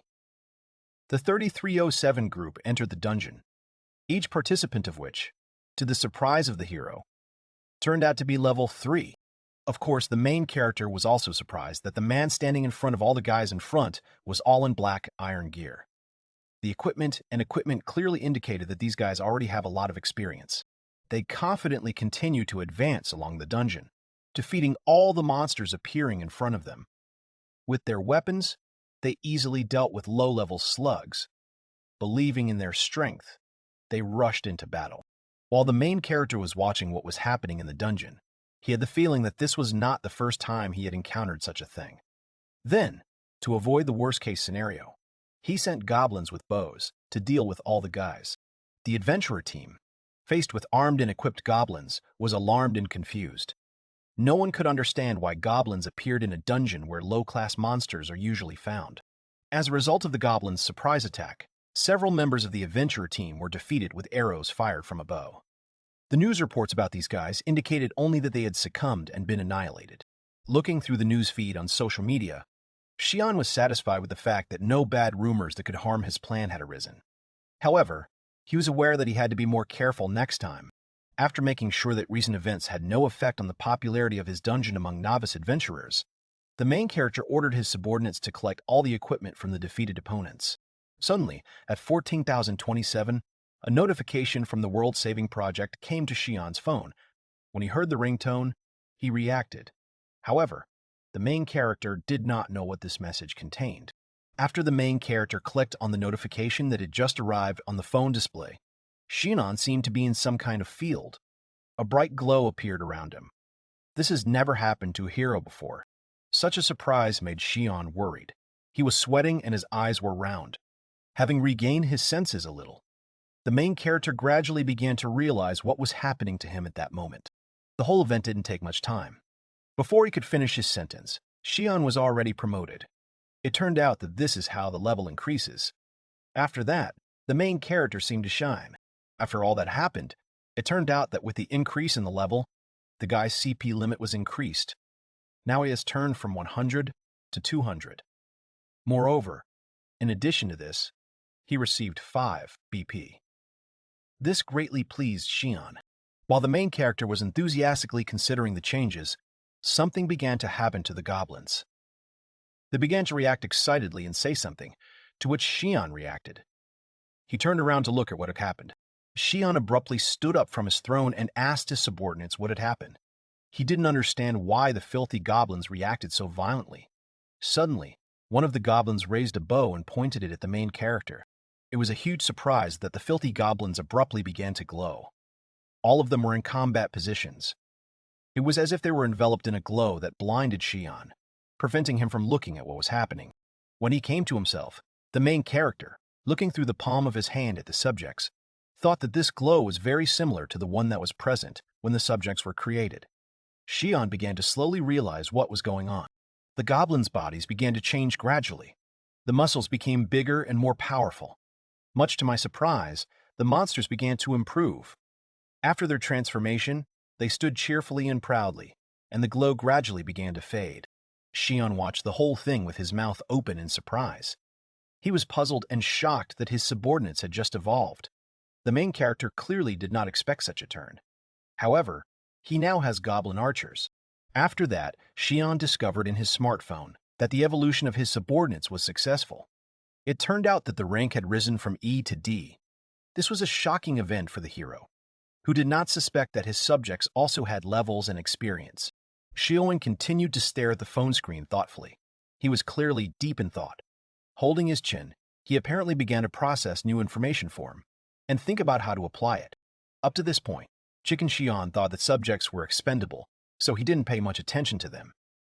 However, after evolution, he changed his mind. The main character realized that they could be used in a special way. After Shion and his goblin subjects transformed, the main character, after much thought, made a decision for himself. He decided to select subjects for evolution, among which were kobold, goblins, and wolves. After Shion gathered all his subordinates, he gave instructions to everyone. The main character told some to sit in ambush at the chests, while wolves and goblins will be responsible for dealing with the visitors in depth. Thus, Shion was able to distribute the load. Moreover, he will now be able to distribute experience among his subjects in a priority order. The main character became very interested in looking at how someone evolves. Unexpectedly, Shion felt something that had been alien to him for a long time. He was amazed that he was even interested. This clearly startled and shocked him a little. He was surprised to notice this in himself. Sitting on his throne, the main character in the company of bats began to talk about observations. He noticed that he had not had a feeling of curiosity about something for a long time. He didn't realize how far he had gone from being human.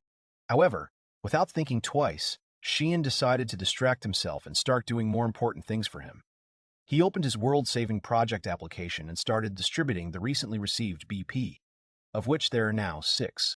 The bats, which were hanging upside down, continued to quietly and peacefully observe all the actions of the main character. The main character began to think about how best to distribute what was available and what he would like to improve. Shion, realizing that the pumping could not be cancelled, began to rush between strengthening the body and strengthening creation. Then the main character began to remember and think about what he would have done if he had been the way he was before. Then he would have saved up BP before he got all the information he needed. However, the main character's life is at stake now, so he can't save on power-up. Suddenly, Shion thought that it would be great if the Demon Kings had a website with a passage for the Demon King, like the Order. Thinking about creating a website, Shion caught himself thinking that he would not want to just put everything online. Then he began to ponder that if he limited the password to only the Demon Kings, then how to transfer his password to other kings. In addition, proof is needed that it will be handed over to the king. After thinking about his idea for a while, Shion came to the conclusion that he was probably asking too much. He bitterly and disappointingly admitted that in the end, he would have to check everything himself. Returning to thoughts about strengthening, the main character decided this time to spend the acquired points on strengthening creation, because the plan to strengthen the subjects is going well. Reflecting on the correctness of his decision, the guy was a little doubtful. He didn't know if he was doing the right thing. However, he was sure that the main thing was that people did not get to him, and his subjects were coping with this task. Despite his doubts, Shion decided to do as he had planned. He chose to enhance creation, so he confidently clicked on the creation icon on the phone screen. Then, a tab with options opened in front of the hero on the screen of the mobile device. Now he has the opportunity to create new subjects. The hero had to choose between a wolf, a goblin, a kobold, an orc, and a dark elf. This opportunity was clearly to the liking of the main character. From joy and excitement, he already began to shake a little, to which one of the kobolds reacted. Shion was glad that he could now create the long-awaited anthropomorphic subordinates. The hero was very excited. A smile appeared on his face. He was happy that he finally had the opportunity to create someone to talk to. He looked very enthusiastic. The guy beamed with joy. He was ready to say goodbye to all the days spent alone. Shion summed up that, in addition to boards on the internet, you need a real interlocutor. We're calling all those days spent in the company of his subjects. Shion resolutely said goodbye to those sad days when subordinates, unable to communicate, bark back at him. He confidently chose the dark elf from all the suggested options by clicking on the desired icon on the display. Suddenly, in the middle of the dungeon, a glowing funnel appeared in front of the hero, which raised dust around itself with its strong wind. The outlines of a female's body began to appear among the sparks. A dark-skinned elf with blonde hair appeared in front of Shion. Her ears, like all elves, were long and pointed. The girl was wearing a white and black robe. During the creation, everything seemed to sparkle and shine around her. The main character happily began a conversation with a new acquaintance. He said it was nice to meet you. He introduced himself as the Demon King Shion. Before he could finish, the guy accidentally bit his tongue until it bled. Shion turned away from embarrassment and covered his face with his hand. The main character was annoyed by his failure, but it all happened because he hadn't talked to people for too long. The subject continued to stare at the guy in silence. Suddenly, the elf, worried about the condition of the Demon King, started a conversation. Words unknown to the main character were coming out of her mouth. She was clearly trying to say something to Shion, however. Her entire speech was clearly spoken in another language. Hearing the way the newly arrived subject was talking, Shion abruptly forgot himself. He turned his head towards the girl. He was surprised, but it was clear from him that he had managed to figure out what had happened. A little puzzled, the girl continued to say something in her own language to the main character. She was trying to convey some information. After a while, the excited elf started to sweat. She stopped talking. She was trying to explain something with her hand. Then she closed her eyes regretfully. Her appearance expressed her regret in front of her master. Suddenly, at this moment, Shion, pointing his finger at himself, asked her if she understood him. He then clarified the fact that she simply couldn't answer him. After listening to the main character's question, the subject nodded in response. Shion sat on his throne out of impotence before the circumstances. The guy didn't expect her to speak Elvish. Then he asked the manager if there was any translator. She replied that there was no such thing. After an unsuccessful attempt to make a desirable interlocutor, Shion decided not to waste time. Therefore, after summoning the Dark Elf, he created an orc, Forsh, whose wound DCP of this monster was 20.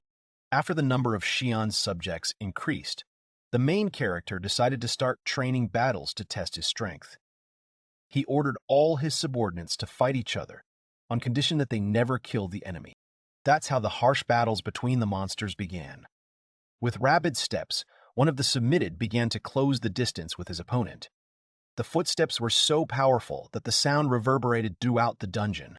The orc attacked Cobalt with his club. The monster swung at the Cobalt with its weapon, trying to inflict damage on the enemy. However, the opponent skillfully dodged the attack without letting himself be hurt. However, this maneuver of the orc turned out to be a deception. The monster managed to outwit his opponent and hit Cobalt's head with a powerful blow with a club. The damage inflicted on Cobalt was too huge and determined the entire course of the battle. So the orc won. The Dark Elf joined the battle next. Her weapon was small, sharp knives. She used them expertly. Her whole body was pushed forward. It was clear that she was ready to rush forward into battle with her rivals. Her enemies were 3 Cobalts.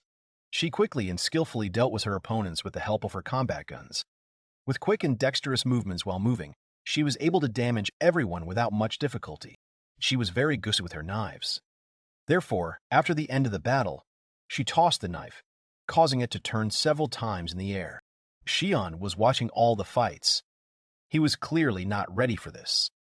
His whole appearance spoke of his shock, which caused a funny grimace to appear on his face. He was amazed by the strength that the elf had just demonstrated. After doing all the necessary research, the main character stretched himself in a relaxed manner. Being impressed by the recent battle, he thought that if he could also talk to the elf, then she would be priceless. Then, while observing the happenings in the dungeon, Shion discovered that an extension had appeared in the program to save the world. It was called Expansion of the Territory. However, the guy did not understand what this meant. He checked through the cameras what was currently happening at the battleground of monsters and adventurers. He then gave the order to Goblin and the Kobolds to make all the members of the adventurer team run away. While giving the order, Shimon explained to his subordinates that he wanted to try something until the other adventurers came. Therefore, the loyal goblins and kobolds immediately began to execute the order. After the main character made sure that there was no one in the dungeon except him and his subjects, he boldly chose and pressed the button on his phone to expand the territory. After the guy agreed to the expansion, the entire space in the dungeon began to shake. Suddenly, all the walls, floors, and walls began to change. It seemed as if everything was shaking. The Demon King and the monsters didn't understand what was going on. Unexpectedly, for everyone present in the dungeon, a staircase appeared out of nowhere, which led to the lower floor of the Demon King's domain. After Shion found out what an extension was, he decided to find a use for it. Using social media, Shion began to trade information fraud. On behalf of an anonymous adventurer, he reported the appearance of a ladder in the place of earnings on Kanazawa. His posts caused a storm of discussion. After the expansion, Shion distributed everyone in his territory again. There is a safe dungeon for beginners on the ground floor. On the second floor, there is a dark elf and fusion troops against the high-level ones. This is how you can gain experience. The added second floor has equipment higher in rank than Black Iron. It was there that Shion placed the Silver Spear to lure high-level players. It was with the help of the Silver Spear, located on the second floor, which is used as an advertisement, that the main character decided to start luring more adventurers to himself. And in order to let the rumors about unprecedented loot spread on the second floor, Shion decided to give a Silver Spear to those who love social networks and went to check the information that the hero himself had uploaded to social networks. Thus, on a tip from the main character, the team of adventurers got through the stairs to the second floor and found a Silver Spear. The leader of the team appropriated this loot, which he saw for the first time, while others were taking it off. The guys couldn't get enough of the fact that they managed to find such a worthwhile specimen without much effort. After they found what they wanted, the guys headed for the exit. Once outside, the team went live and told about their find. The leader of the adventurer team began to brag that, thanks to the Silver Spear, he would instantly rise from the second to the fourth level. Thus, the post about the find spread all over the internet. Thanks to the website, the advertisement was successful. A month has already passed since the dungeon promotion worked. As time passed, the hero received a notification. The World-Saving Project app reported that Shion had raised his level to the third. Therefore, he is given the opportunity to choose a race for further evolution. Shion's courses offered various development options in the form of any race. In addition to a human, the main character could be Oni, a demon, an elf, a dwarf, a slime, a beast, a fairy, a vampire, a dragon, and a fallen angel. Demon kings who have reached a certain level can evolve into another race. Different races have different subjects. Most races need to fulfill conditions in order to evolve. Such an unexpected offer took the main character by surprise, who needed to replenish the number of subjects before the arrival of a new team of adventurers. Therefore, he was forced to decide quickly. Although all races were displayed on the screen, not all of them were available to Shion. Therefore, the main character concluded that he displayed the races for which he fulfilled the conditions. Then Shion began to speculate on why certain races were available to him. He thought that the race of slimes, beasts, and fairies were available because he had used such subjects a lot. Shion suggested that since he could evolve as a vampire race, it meant he used bats a lot. However, the dwarf race, which he does not have under his command, is available to him. The guy began to wonder what conditions he had fulfilled for this. In Shion's mind, dwarves are bearded, muscular, and short men who are always at odds with elves, and also likes to drink something. They are also good at blacksmithing. After this thought, Shion made the assumption that blacksmithing could be compared to the creation of weapons. That is, fusion, which could be a condition for dwarves. Then it became clear why they, demons and elves, were unavailable. After thinking about it for a while, Shion came to the conclusion that, including vampires, the last three races also require special conditions for evolution. This is a logical conclusion made by the hero, having dealt with the conditions. The main character remembered that different races have different subjects. The guy has valuable and fully evolved subjects: goblin, wolf, and kobold. Based on this, he assumed that either the beast race or the fairies were the best. Moreover, Shion was also interested in the fact that the second dark elf is stronger than the first. Lacking any logical explanations and the necessary information, the main character wondered if the choice of the elf race would be too hasty. As a result of reflection, the choice of the main character fell on the vampire race. By pressing the button, the guy hoped that he would be lucky, and his assumptions would turn out to be correct. With such thoughts, Shion began his transformation into another race. There was a pictogram under the feet of the main character, along the borders of which a barrier seemed to form, which did not allow passage. The guy was suddenly pierced by incredibly strong pain, which he could not stand, and screamed. His whole body was experiencing incredible discomfort. It was so hot inside the barrier that the skin was ready to burn. Shinon didn't understand what was happening to him in his body. He felt so bad that he didn't realize it. The only thought that occupied all the space in his head all this time was when it would end. Changes in his body began to be seen.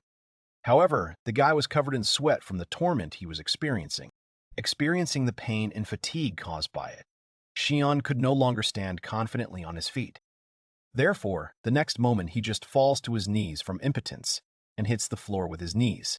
Suddenly, he realizes that the whole transformation process has ended, and now he is no longer a human being. When he came to his senses, it was a big surprise for the guy that his torment was finally over. When he came to his senses, the main character immediately rushed to look at the changes in his characteristics. The program now listed the third level and belonging to the vampire race. Also, the level and limit of some values have been increased. Such changes clearly greatly pleased Shion, who could not hide his smile. A vampire is a rare species, independent of status or subjects. The demon king of the vampire race is a demon king who leads a special life in darkness. His strength is shown there. He can control blood relatives as subjects. Suddenly, the main character thought about the fact that since the creation of the territory, he has not left the dungeon once, because there is a smartphone to control his subjects and check the tracking system. Besides, when there are no cases, the guy is on the internet. This was exactly what corresponded to the condition of evolution. That is, it was required not to receive sunlight and not to leave the room for more than 30 days. The main character was amazed that only now he was told about the conditions of evolution. A little stunned by what he had just learned, Shion was more or less in agreement and satisfied with everything. If the vampire is in the shadow, then the statuses of the body and magical power will increase. But in another space, they weaken. A vampire has a resistance to shadow attacks, which decreases to light, fire, water attacks, and silverware. Realizing the position he was in, Shion wondered if there were too many disadvantages to becoming a vampire race. Suddenly, the guy remembered that he had already specially presented the adventurers with a silver spear. Realizing that this could now pose a huge threat to his life, the main character decided that he would never put anything silver in the chest again. After all the changes that have occurred, Shion decided to postpone some questions for a while and restore the number of submitted ones. After turning into a vampire, a giant bat also appeared on the list. Before he could be surprised by the increase in the number of subjects, the guy discovered that it now takes twice as much CP to create all subordinates, except for the giant bat, as it was before. The main character was clearly unhappy with his turn. He resented that evolution had such a strong influence. There are too few explanations for a guy in a world-saving project. Moreover, the character of the leader is terrible. Resigned to the current situation, Shion decided to familiarize himself and look at the new subjects, among whom were a giant bat, rank E and CP 5, a ghoul, rank D and CP 10, and the one who made a lasting impression on the guy. The Demon King was confronted by a werewolf, an anthropomorphic creature, rank D and CP 30. The appearance of the new subject is very aristocratic. The werewolf's hair is slicked back, and he's wearing a suit. Werewolves are a race cursed by a beast. However, their appearance is the same as that of an ordinary person. Brother, paying attention to the appearance of the new subject, Shion was very happy. He immediately started a conversation with the werewolf with his introduction. But suddenly, for the main character, a new subordinate spoke to him in a language he did not understand. It seemed that the werewolf was greeting his master. However, the language barrier has become a big obstacle and disappointment for the guy. Shion began to resent that the only realistic thing about the world-saving project was the difference in languages between races and humans. He asked for an automatic transfer because he doesn't have time and needs to make a plan. 3 days ago, one piece of news shocked the whole world. The world's first managed territories in New York have been cleared. 2 hours after this news, it was cleared in Europe as well. This news has given humanity great hope and courage. 2 days ago, they were also cleaned in Yokohama. And yesterday, one was finally cleared in Kanazawa. The territory in Kanazawa was cleared by a group of former students aged 18 to 24. The leader was a guy with glasses who looked like the president of the student council. The heroes of Twin Peaks are a girl with a black iron sword and a womanizer with a silver spear. With them in the center as the main force in the attack, the group consists of various outstanding personnel. All the members of this famous team of adventurers from Kanazawa were in different teams. But after getting strong weapons in one dungeon, they began to quickly raise their levels and gain the necessary experience in battle. Then, having received support from the city of Kanazawa itself, they merged into one group. The news that the hero managed to get acquainted with, about the capable guys, was excited by Kurosaki Shion. He was surprised that there were such enthusiasts among the order. While reading the articles, Kurosaki Shion was looking at the faces of the guys, remembered them, and realized that they were talking about his dungeon. The leader and half of the heroes of Twin Peaks were among the first visitors to the territory controlled by the main character. Also, the blonde guy from this team of adventurers was the same person who first entered the second floor of the dungeon after Shine threw in information, manipulating public opinion. The main character would like to pretend that he has nothing to do with them, but the further plans of the Twin Peaks team alarmed him. The people were interested in the questions that should have been answered at the press conference. Sayama Rina is one of the important members of the Twin Peaks team, possessing a black iron sword. Therefore, she attended a press conference where she was asked to talk about the upcoming activities of the team. Sayama Rina, on behalf of the entire team of adventurers, stated that they, as cleaners, selected from the city of Kanazawa and granted permission by the mayor after clearing 3 managed territories, would clean up places of earnings in Kanazawa. After listening to the girl, a curious crowd of journalists began to ask questions. One of the reporters asked her if the area where she had lost her comrades earlier was among the places of cleansing. She replied dryly that it was true. Standing behind Sayama Rina, a groupmate with blonde hair uncertainly added to the girl's words that he believes that it is better to leave places of earnings for other adventurer guys, as if mocking the fact that they consider that place dangerous. Winking and flirting with the audience, he coquettishly said that if it was for world peace, then he couldn't avoid it. Therefore, he urged all listeners and viewers to continue to expect the opening of new places of earnings. As a result, Shion found himself in a situation where he needed to strengthen his strength as soon as possible. The record time from the beginning of the seizure of the territory to its clearance was 14 days.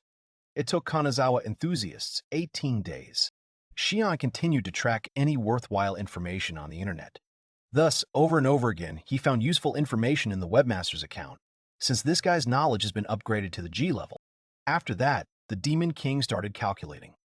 To clear 3 territories, it is worth multiplying 18 days by 3, which makes 54 days. However, the hero considered this to be erroneous, because the guys were raising their levels, and they have experience from clearing one dungeon. However, the guy decided to take into account that the adventurers would need at least a little rest between continuing to clean up the next territory. Having estimated that there were 30 days left before the arrival of the enthusiasts, the main character decided that until then, he would like to raise the level to the 5th. However, this requires certain actions from him. Then he sketched out a short list of necessary steps to achieve his goal. He outlined what he needed to fight with the adventurer team now. After making a note, the guy looked at it and said that now he would do everything a little bit. After Kurosaki Shion turned into a vampire, he gained the ability Blood Cup. With this ability, he can create a bowl from everything he has. However, the hero needs to spend all his CP to create. Another acquired ability after the transformation into the vampire race was the Contract. According to the terms, the one who is given the Blood Cup will become a blood relative of the Demon King.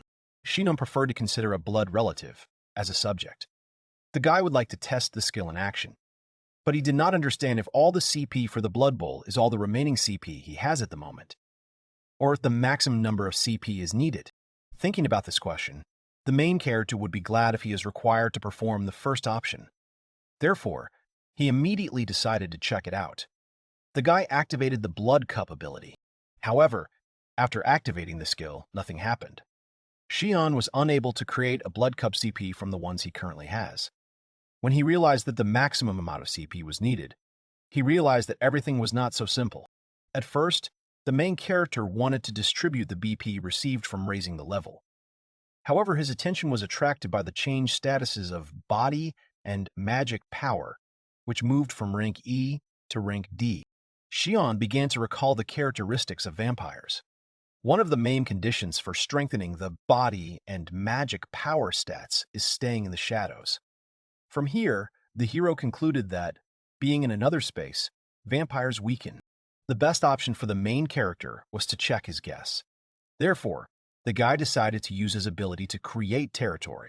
Having selected a certain part of the dungeon for the test, Shion chose the forest for further modification.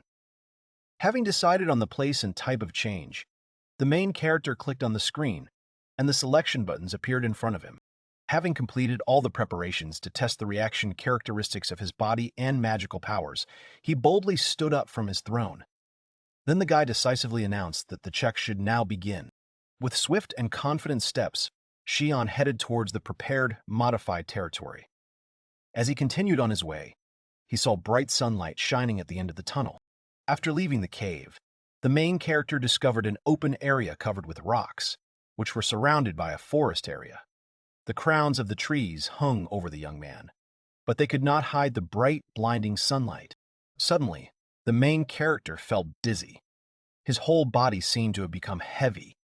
It became incredibly difficult for him to move on his own. His condition was getting worse, but there was nothing he could do about it. Despite the damage he received when exposed to direct sunlight, Shion was glad that he had decided to initially check how his body would react to another space. From impotence, the guy leaned against a rock. After his experiment, the main character checked his stats on the phone in the program. He was horrified to find that the statuses of body and magic power had dropped to F, not E, as it was originally. Thanks to his verification, the main character realized for himself that the values do not return to the original E level, but weaken to F. Realizing his position, Shion turned around and retreated into the cave, away from the light. While resting in the cave, the main character noticed that he could not use entry-level dark magic yet. He suggested that you get this ability only after becoming a D-rank magic power, and not as a result of evolution. After some thought, Shion found out that his body and magic power remained at the E rank. Then he added 2 BP and was able to upgrade his stats to D and then to level C. By upgrading his magic power to C, Shion was able to gain new abilities such as Dark Induction and entry-level Dark Magic. At this point, the hero decided to stop checking the status. One of the reasons why the hero divided the experience into body and magic power is that the status of people turned out to be low. Judging by the posts of the wizard at the 8th level, the body rank was E. The Demon Kings, using BP, can easily surpass them.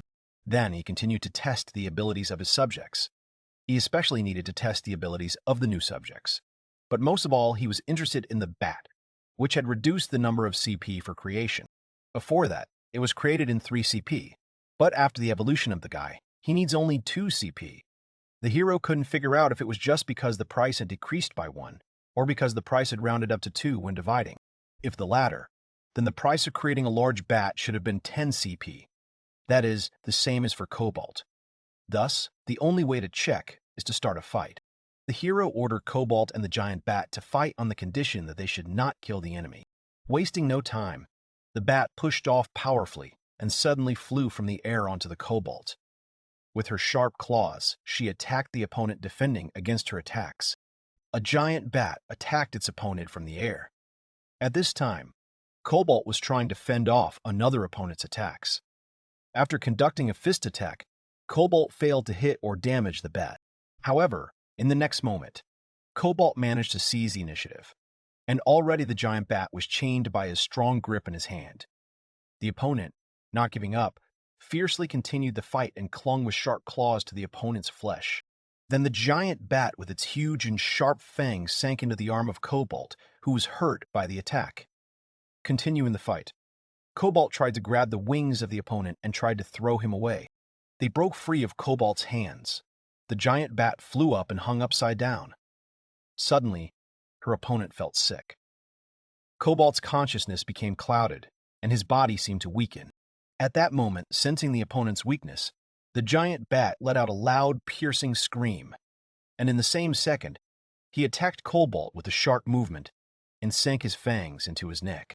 After Cobalt was seriously injured, he fell to his knees, and blood gushed out of the wound. The bat also ran out of steam during the fight, so it fell to the ground. Watching everything, Shion stopped the fight. After his check, the main character came to the conclusion that, individually, the powers of Cobalt and the giant bat are almost the same. Then he decided to continue testing his powers and abilities between 2 giant bats and 2 Cobalts. Therefore, he created new subjects. In the end, the Cobalts barely won because their ability to cooperate turned out to be better. However, the fact that a giant bat for 5 CP fought so well with Cobalt for 10 CP means that it was worth 10 CP before. However, it has been observed that bats and subjects added with evolution require half as much CP for creation. Next, Shion went on to test the powers of the orc and the ghoul. He ordered them to fight, but gave orders not to kill the enemy. That's how these 2 monsters came together in battle. Suddenly, in a close fight, one of the orc's powerful fangs broke.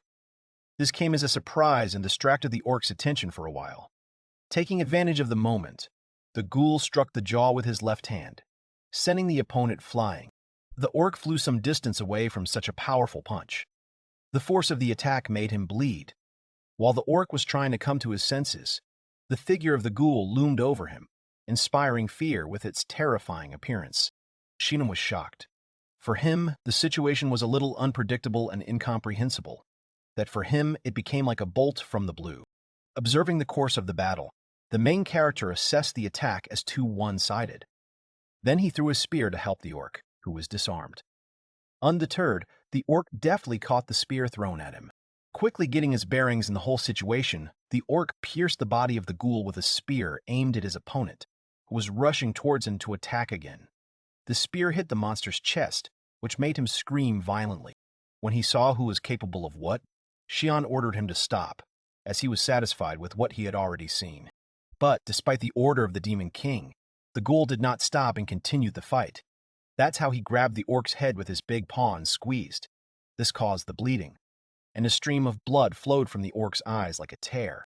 Shion was shocked by what he saw. He did not have time to react and understand what had happened. The stupor made me stop in place and freeze from misunderstanding. The orc fell dead. A pool of blood formed around his body, and the ghoul was gleefully rejoicing over him. He was obviously pleased with his victory over his opponent. He was shouting loudly and raising his hand up. Shion just continued to stand aside and watch what was happening. He looked at his subject in disbelief. He didn't understand why he did this, despite his orders. Then the guy decided not to make the ghoul his family member. So finally, the main character got to the main event, which he'd been waiting for so long. A fight between a werewolf, rank D and CP 30, and a dark elf, rank C and CP 100. The original price of the dark elf was 50 CP, and that of the werewolf was 60 CP, but it changed to a value of 30 CP. The main character thought that the power of a werewolf was proportional to its original price. However, he was confused by the fact that the rank was lower than an elf. Now 2 powerful and strong opponents have come together in a fight. However, with the first kick of her right foot, the dark elf defeated her opponent.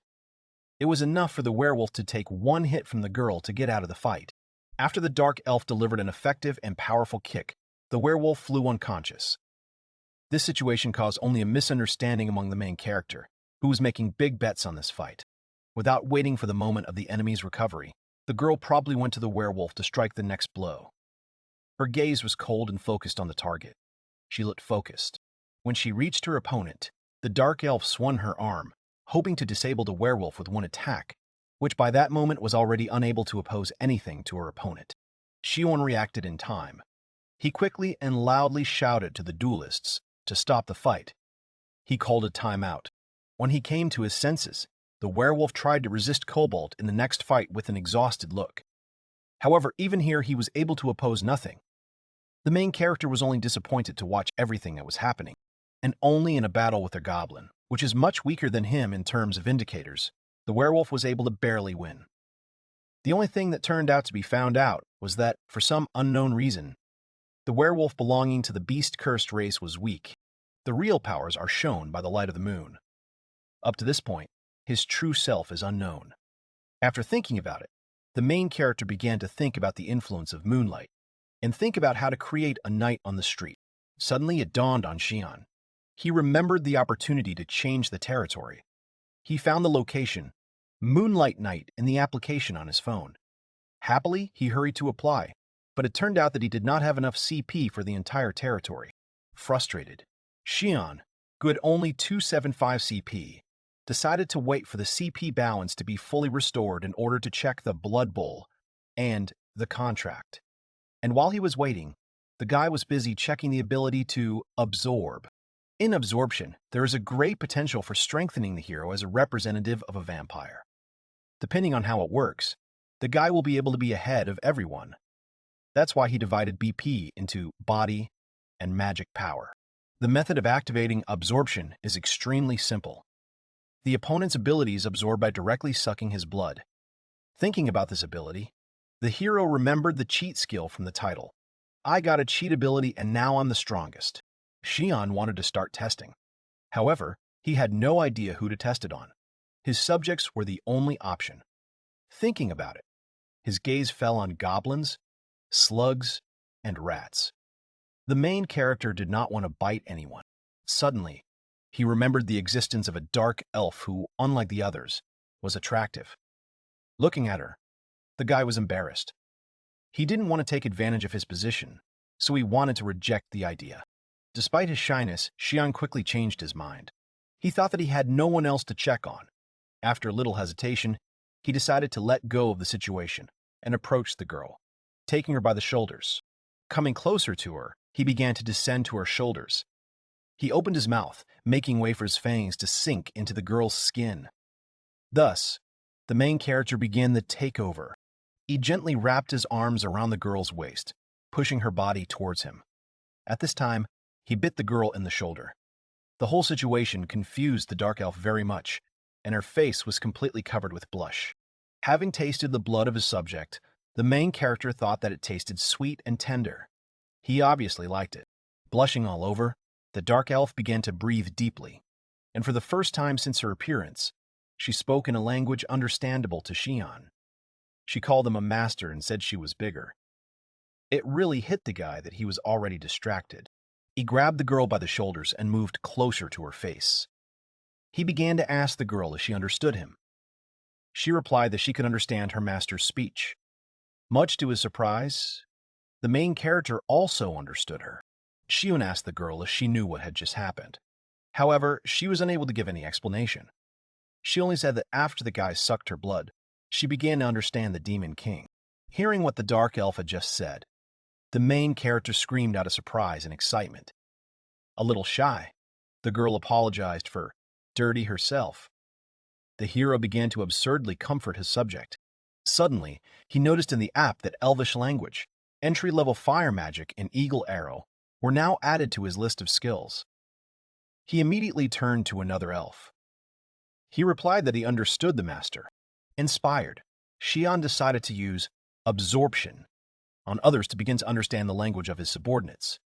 The next person the guy went to was a werewolf, who was pointing at himself, trying to make sure. Approaching the subject, the main character opened his mouth wide and prepared to bite. He sank his fangs into the werewolf's flesh and tasted the subtle taste of his blood. Suddenly, the werewolf blushed all over and began to shyly and embarrassedly tell his creator that he could no longer. This behavior of the subject confused and frightened Shion, who was already covered with goosebumps. Having experienced some embarrassment from the whole situation, the main character strongly pushed the werewolf away, and he did not even have time to react from surprise and sharpness and began to fall. Disappointed, Shion ignored the werewolf. In disgust, he began to wipe the blood from his mouth. The guy regretted that he had not waited for the moment when he would have created a werewolf woman.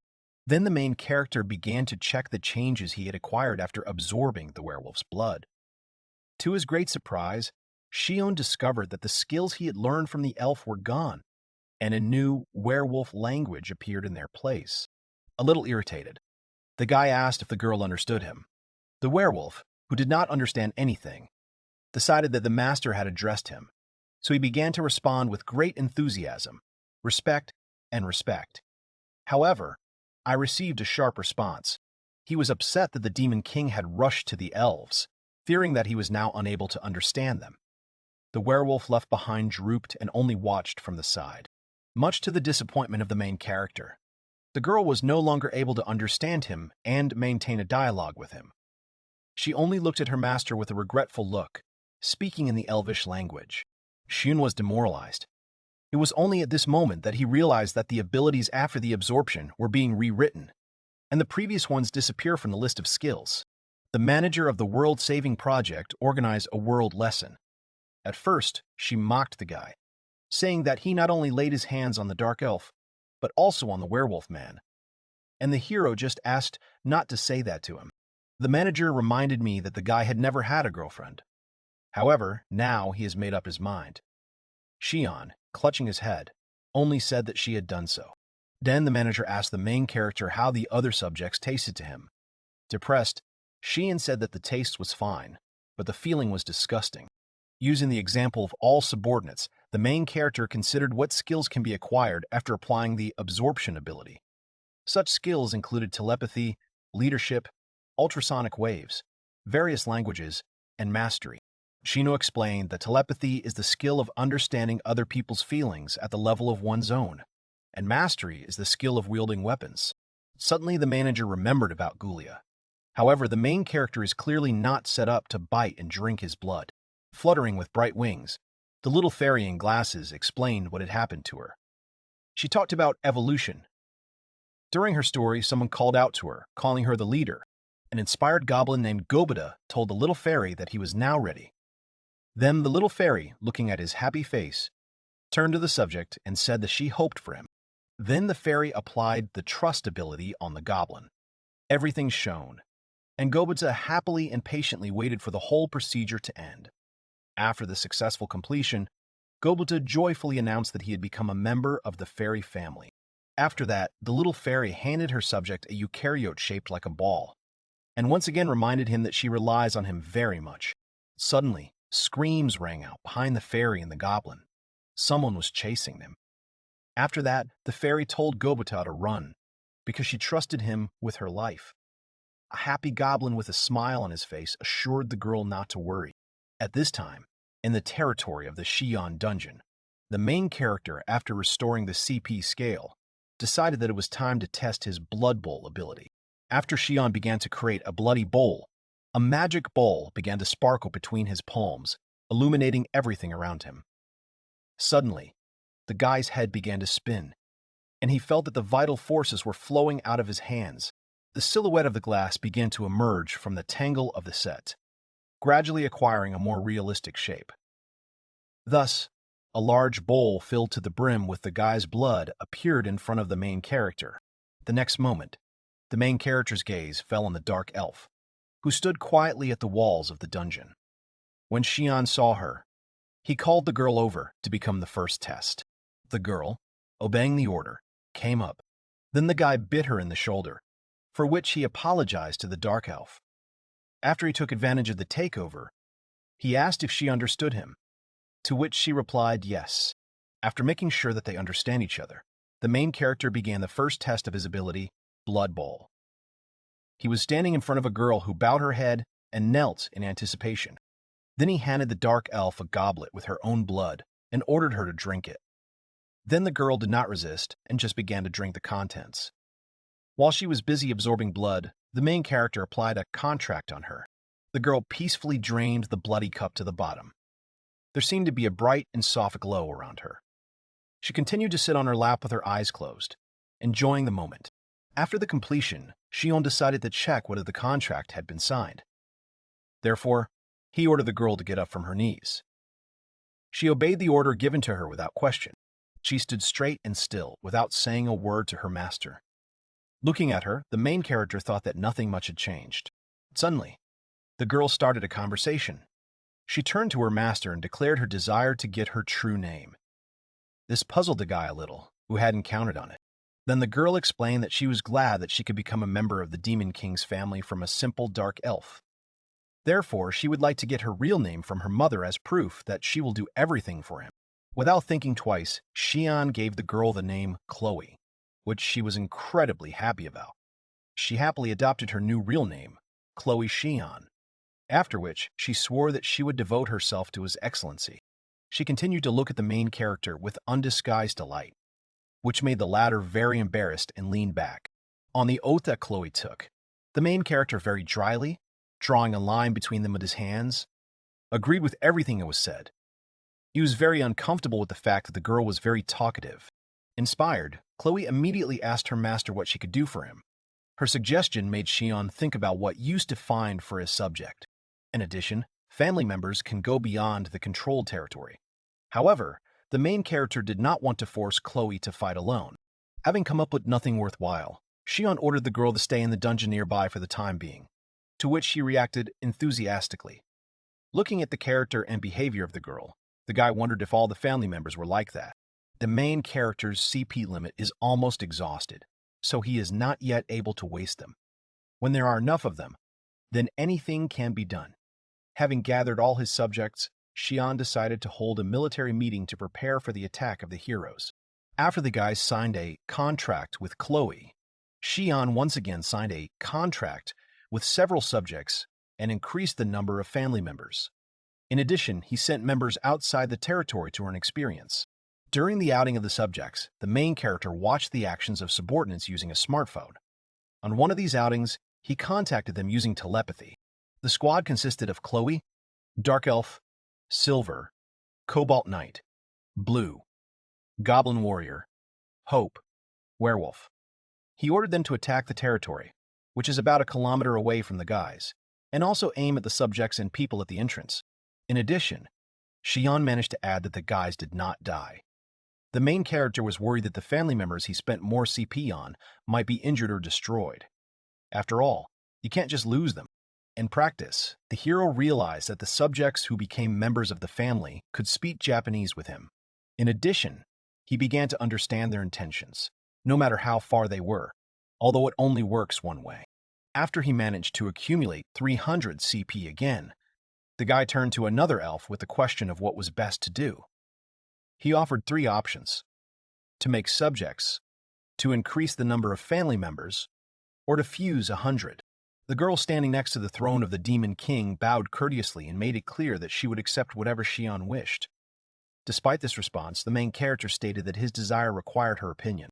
Despite the fact that the Demon King invited her to express her opinion directly, she decided not to contradict and said that a simpleton like her could not express her opinion. Having gained the ability to understand the intentions of subjects through absorption, subjects become absolute subjects. That is, there is no dialogue with them. Therefore, the main character feels lonely and feels that something is missing. Resigned to a situation over which there was no point in grieving for a long time, he said he would think about it himself. The girl reacted enthusiastically and added that it was wonderful. After the dialogue, he immediately logged into the app, as he had already decided what to do.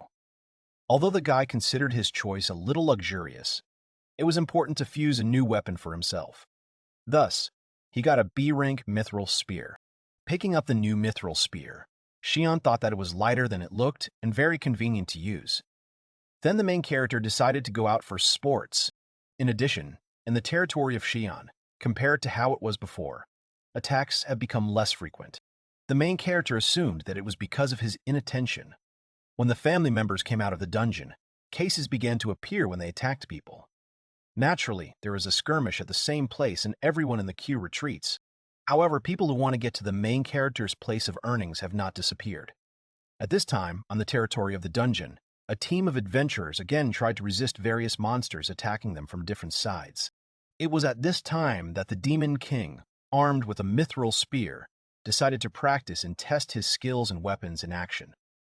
To make his presence more inconspicuous, he used his Dark Veil skill. The main character approached the ghoul fighting the adventurers. However, the monster, noticing its master, could not take its eyes off him. The Demon King didn't like the fact that his subject was giving away his location by his actions. At that moment, Shion decided to attack. With his next move, he decided to confuse the adventurers with ultrasonic waves. When the hero used this skill, a pack of giant bats swooped down on a group of guys. Giant bats began to ferociously attack people, and the guys were stunned by the number of monsters surrounding them. Shion, who was standing behind, suddenly felt dizzy from the screams of the bats. Suddenly, dark elves appear on the battlefield, who began to attack uninvited guests with magic. The main character himself was somewhat surprised by their appearance.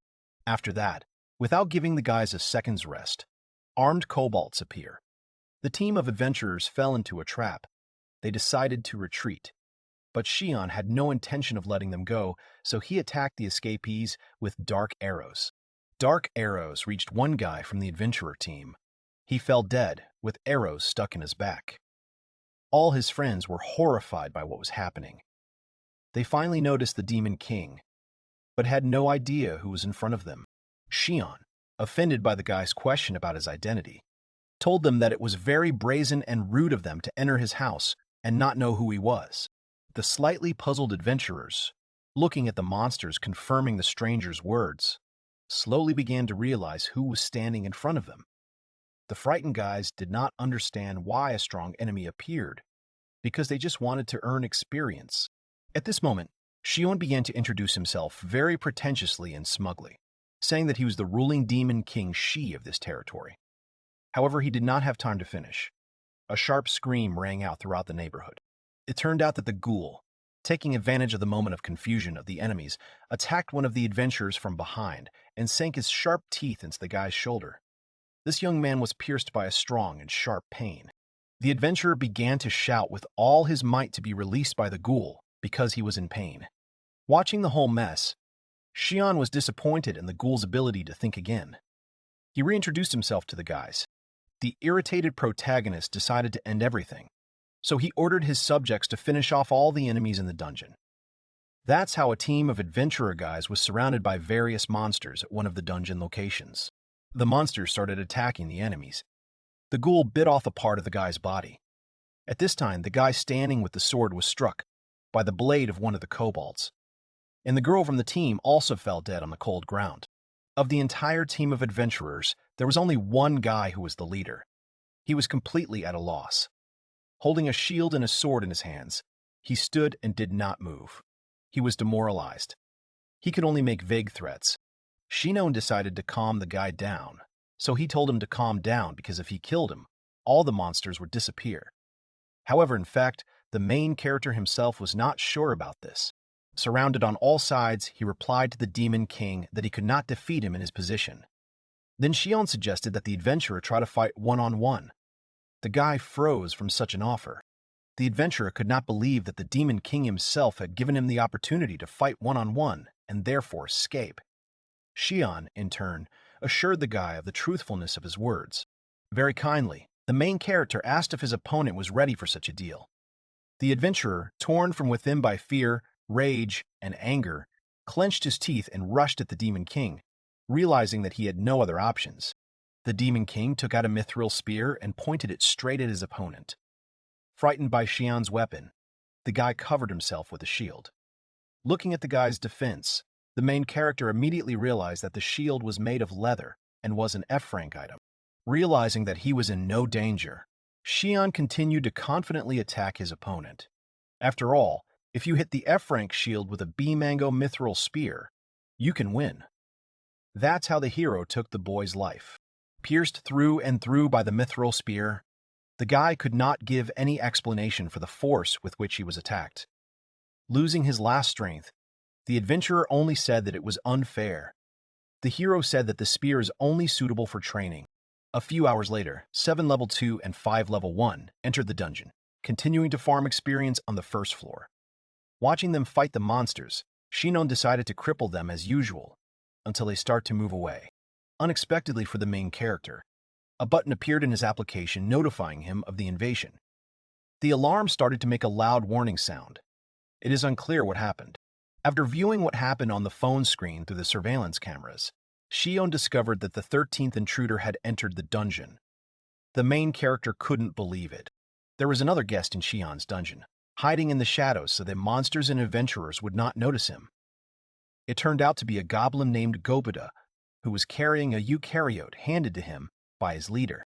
The narration began with the introduction of Kurosaki Shion, on whose behalf the whole chapter will be. She said that she was a dark elf who took the name of her creator. Since its creation, she has been aware of her existence. Serving the creator Shion, she destroyed opponents, and this became her meaning of life and main goal. The creator of Shion, in her opinion, is an outstanding personality that her vocabulary cannot describe. She is fascinated by his appearance, regardless of race. His words of wisdom are like predictions of the future. And even at the moment, she is excited by the feeling of his biting fangs and the taste of the bloody bowl full of the life of its creator. Chloe started talking about Shion very excitedly. Remembering her creator, her mouth became full of saliva, and her face turned red. She talked about her admiration for him and his personality, and that she was ready to give him all her strength. Then she noticed that the other members of the team formed by Shion from several capable subordinates began to react strangely to her actions. She considered it a disrespect shown to the creator by being a member of his family. The team consisted of Blue Shion. Chloe thinks he's a fool. Moreover, she is ready to kill him if it were not for the restrictions imposed by the Lord on her. Silver Shion is also on the team. She's a Cobalt Knight. Chloe finds her papa's existence annoying. However, she has excellent shield skills and can help in battle. Well, the last member of the team is Hope Shion. Chloe sees him as a hindrance. She believes that something can be expected from him when he gets hit on the street at night, but his powers are too limited. Glaring at Hope, she thought that right now the werewolf is a priority for Mr. Shion, who trains Hope. However, Chloe believes that if there is someone like her, then he is not needed. That's why she doesn't like the werewolf. Walking through the streets of Kanazawa, Silver heard someone's scent. He reacted quickly. Blue took out his monocular and began to inspect the area. Nearby, he found a group of goblins in the number of 10. While the satisfied goblin was watching the enemies through the device, he was asked if they would be able to defeat the opponents. Grinning maliciously, Blue replied that their team could easily deal with them. Suddenly, with the help of telepathy, Shion contacted the members of the monster team and ordered everyone to hide in the shadows. The main character said that now he is in trouble to command. Therefore, he ordered everyone to take their seats. To begin with, Shion ordered Chloe to use magical powers on opponents. Following the order, the girl summoned a fireball with the help of a magic wand. At the same moment, a fireball flew at the team consisting of goblins. They started running away in horror. I don't understand who attacked them. After a sudden long-range attack, Shion ordered Silver to show up and draw the enemy's attention to herself. Standing in front of the opponents, she began to introduce herself. But her speech was interrupted by the hero, forbidding her to reveal her identity. Then the rivals attacked Silver from several sides. In this case, Shion said that if the opponents attack, then Blue and Cobalt should attack from the side. Therefore, as soon as the enemies began to attack, Blue jumped at them when they were not waiting. There has been a battle between monsters for some time. As a result, the team of members of the Shion family won. Heading towards the guys, Chloe thought to herself that next time she would try to fight the same way, but without alms. Blue warned the girl, telling her to use fire magic carefully so that everything would not burn down. Then, born into the things of the vanquished, Blue found provisions. He began to resent that such disposable even have food, but they don't. Chloe Shion was very indignant at such words. She was unhappy with the behavior of her groupmates. In response, Chloe Shion said that unlike their rivals, they were given weapons incomparable with such products. Blue went on to say that, despite this, it does not negate the fact that they need food. Silver added that the food was superfluous. However, Blue still did not subside. He continued to be indignant. He wondered if a delicious dinner and a soft roof were waiting for them when they got back. Shion, who was already tired of this, was watching the whole argument with the help of telepathy. The main character began to reason that he would not mind feeding his subjects if they could get it themselves, and not spend extra CP. By nature, Shion is a rationalist, so he is not ready to spend money on something if it is not beneficial. Later, the main character's team went on to follow the following instructions. They went to investigate the monster race around the controlled area to gather as much information about them as possible. The guys are determined. Chloe Shion believed that she had to succeed in order to help her master conquer the world. While the girl was dreaming, the rest of the team had already set off, leaving her behind. Having discovered the inhuman intruder on the CCTV cameras, Shion found out that he was most likely a member of the family of another demon king, as only they can go beyond the controlled territory. The main character got worried because all the members of his family went to earn experience in another territory. Therefore, he could not complain about being attacked. Anyway, there's only one intruder and a goblin on the verge of death. Gobuta barely managed to hide and escape from the monsters guarding the dungeon. However, watching the goblin's actions, Shion noticed that he did not look like the one who came to farm the experience. Then the main character had a question. What is the true purpose of the invasion? Shion decided to take a chance and listen to the goblin who came to his territory. Since he is only one, the risk is low. So the Demon King ordered his subjects not to attack him and catch other intruders. Then, following the order, the subjects stopped chasing the invading Gobuta and closed the surveillance cameras so that through them another Demon King could not track the actions of his subordinate and find out about their territory. After the goblins covered the cameras with cloth, the little fairy's connection was interrupted. She was now unable to track actions. Realizing that there was nothing she could do now, the little fairy kept hoping that Gobuta was all right. The day when the world was going to be destroyed, the little fairy, who was a simple girl, went to school alone. The girl's name is Sonosaki Kanon. She is 16 years old, and she is a high school student, a student in the 2nd grade. As she walked down the street, she met many people who were chatting among themselves and sharing the latest news from their lives. For a girl, such a life was an ordinary picture. Her whole life was an unchanging daily routine. When she arrived at school, she ran into various students discussing final scores for a test paper. Everyone discussed their dreams, goals, and desires with friends. And Sonosaki Kanon quietly passed by everyone. That's how she got to her class. She opened the classroom door and crossed the threshold of the study. When she got to her seat, she asked the guys to release him. With jeers, they cleared the girl's desk and left. This is a typical life for Sonosaki Kanon, similar to a painting. Since childhood, it was difficult for her to communicate with people. She considered people cruel because they get rid of those who have not merged with society and disgust them. Therefore, she isolated herself from everyone. Isolated from all people, Sonosaki Kanon fled to the world of works. She thought the books were amazing. After all, they give her a chance to feel as if she is living a new life. The girl is used to being alone and living like this day in and day out. However, one stupid message changed her life enormously. This message turned out to be a project to save the world. After opening and looking at the message, Sonosaki Kanon did not understand what steps she was required to take.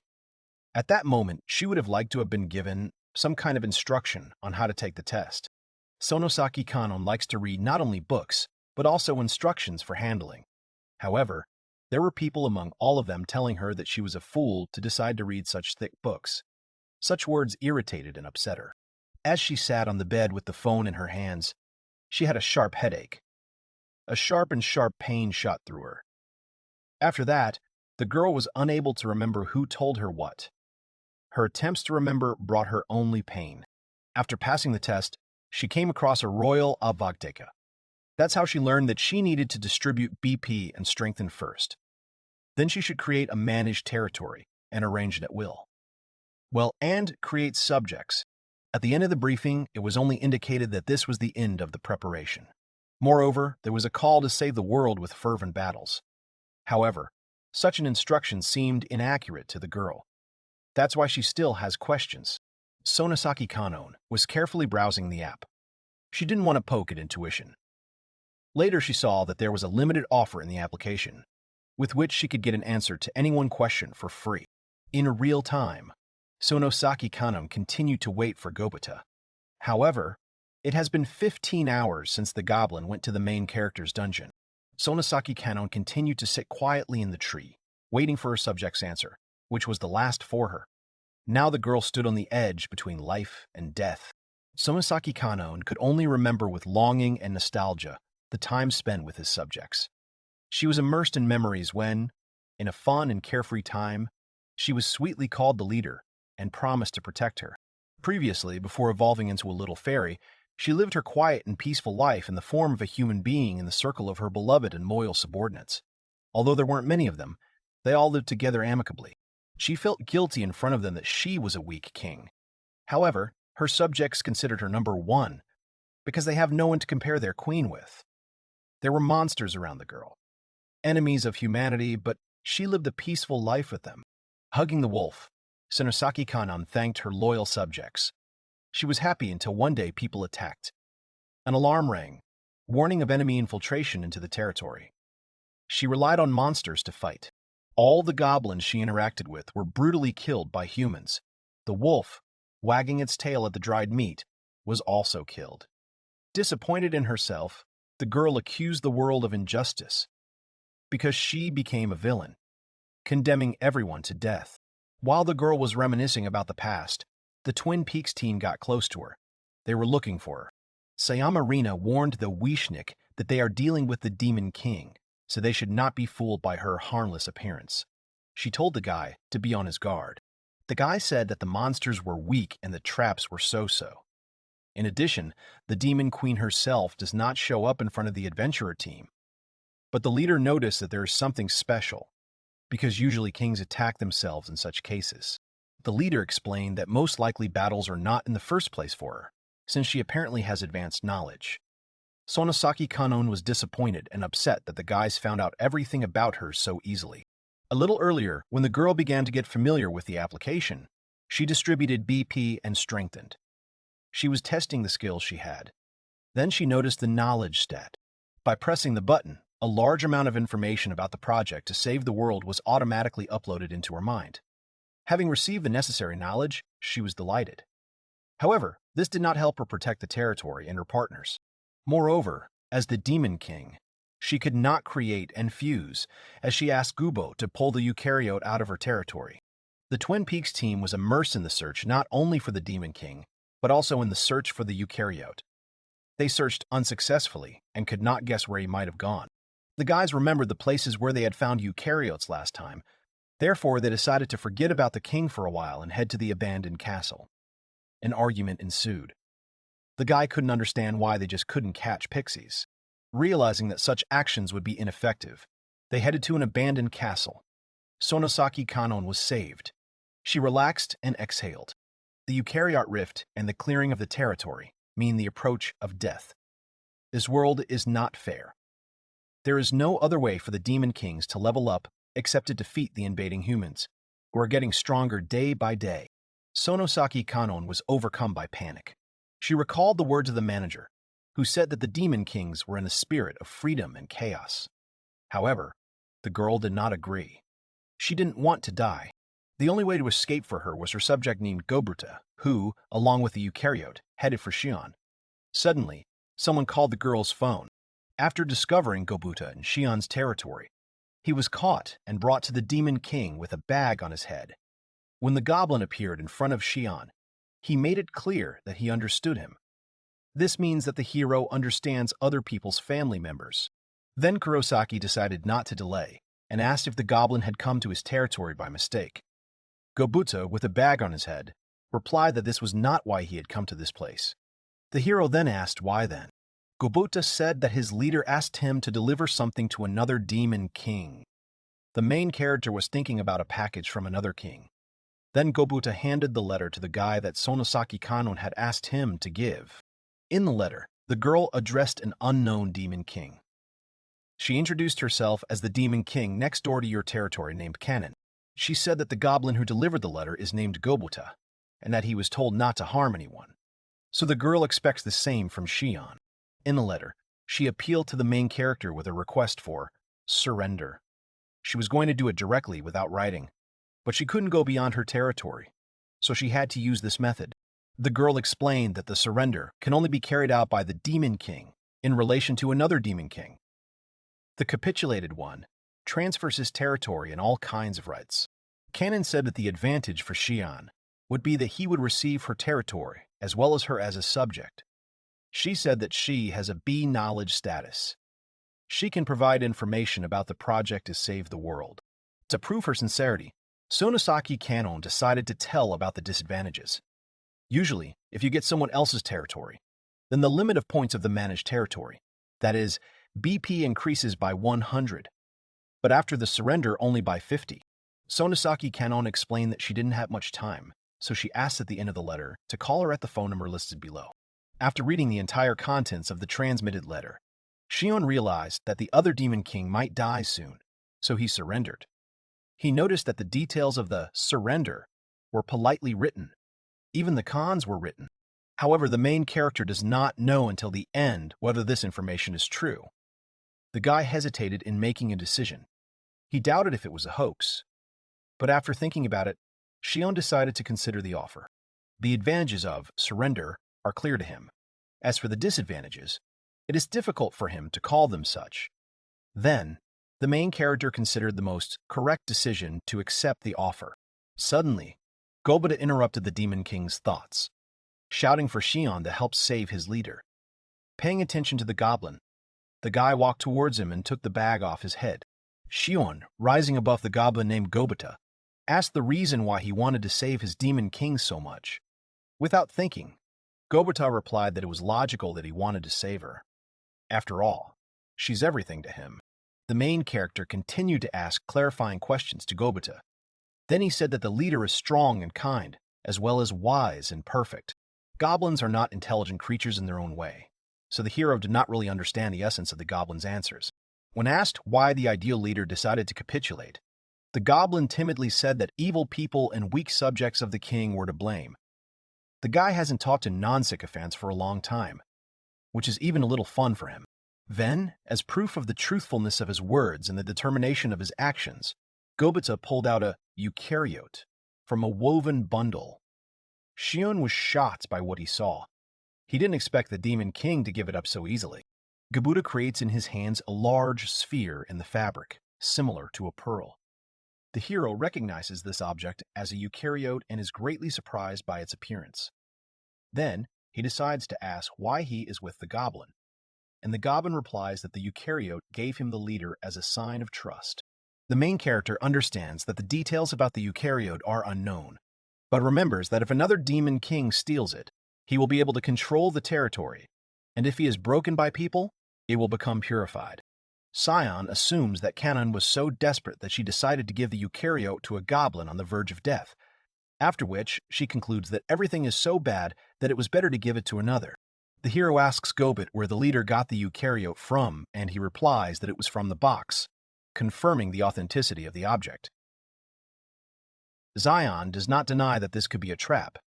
He thought of chatting with the goblin first, and then letting him try it out. However, after he took out the eukaryote, the hero realized that there seemed to be no catch here and wondered, is this really a request for surrender? Then Seon reports that he understood everything, and Gobata decides to continue talking about the leader. But then he notices that the hero is not listening to him, and reads the letter, after which he stops. Gobata asks if Seon agrees to respond to the request, and in response he clarifies whether it is necessary to simply call the written number. Goblin admits that he does not know the details, which the hero is not particularly surprised at. Then he takes out his phone and dials the number indicated in the letter. CERN puts the gadget to his ear and begins to hear beeps. After a while, they turn, and someone's voice is heard from the phone. The hero greets and says that he received the letter from Goblin, after which he clarifies whether Kanon or someone else picked up the phone. The girl immediately replies that yes, and introduces herself as a demon queen named Kanon. She then asks what San thinks about the letter, and he realizes that the girl is talking about surrender. The Kanon confirms his guesses and asks the question once again, which is why the hero begins to hesitate and think a little. The girl warns that this may sound strange and admits that she thinks she will be useful to him. Then she tells me that she has knowledge of rank B, as written in the letter, and therefore knows a lot of things. The hero asks her to give an example, and then Kanon decides to start by telling her that he knows that he has evolved into a vampire. Then she adds that to upgrade the status from C to B, you need 10 BP, and from B to A you need 500 BP, which Seon is very surprised at. Kanon also says that he knows how to defeat opponents, increase the experience gained, that family members get little experience outside the controlled territory, and what the Demon King needs to do to create family ranks. The hero interrupts her and says that this is enough, after which he asks if there is evidence that he has evolved into a vampire. Then the girl replies that they are his subjects. Then she remembers that, earlier, members of Sion's family fought with people at the entrance to the territory, and he confirms that it was written about in the news. Kanon adds that this is how she understood what their subjects had, and that only vampires could create werewolves. Then, the hero understands everything and thinks about the fact that he did not expect such the slightest mistakes to play such a role. He admits that he does not know for sure whether this is true or not, but says that he will agree with her large stock of knowledge if everything turns out to be true. Then the hero says that the content should be studied more carefully, when suddenly Kakan screams that it's impossible. The girl starts screaming that Son won't have time to do it and starts begging him to give an answer sooner. The hero is wary and clarifies whether she is in danger, and she replies that she is on the verge of death because all the subjects of her territory are dead. Because of this, Rina suddenly notices her and informs the others that she has heard something. The other girl screams in surprise and suggests what it might be, while Masakado begins to praise her. Kanon realizes that she has been caught and turns around to watch the pursuers, while the hero says that it's bad, since all the subjects are dead. The guy with glasses tells Sato to start acting, and she asks him to rely on her, taking out a staff. When the cannon starts to fly away, the girl makes several shots, but still misses.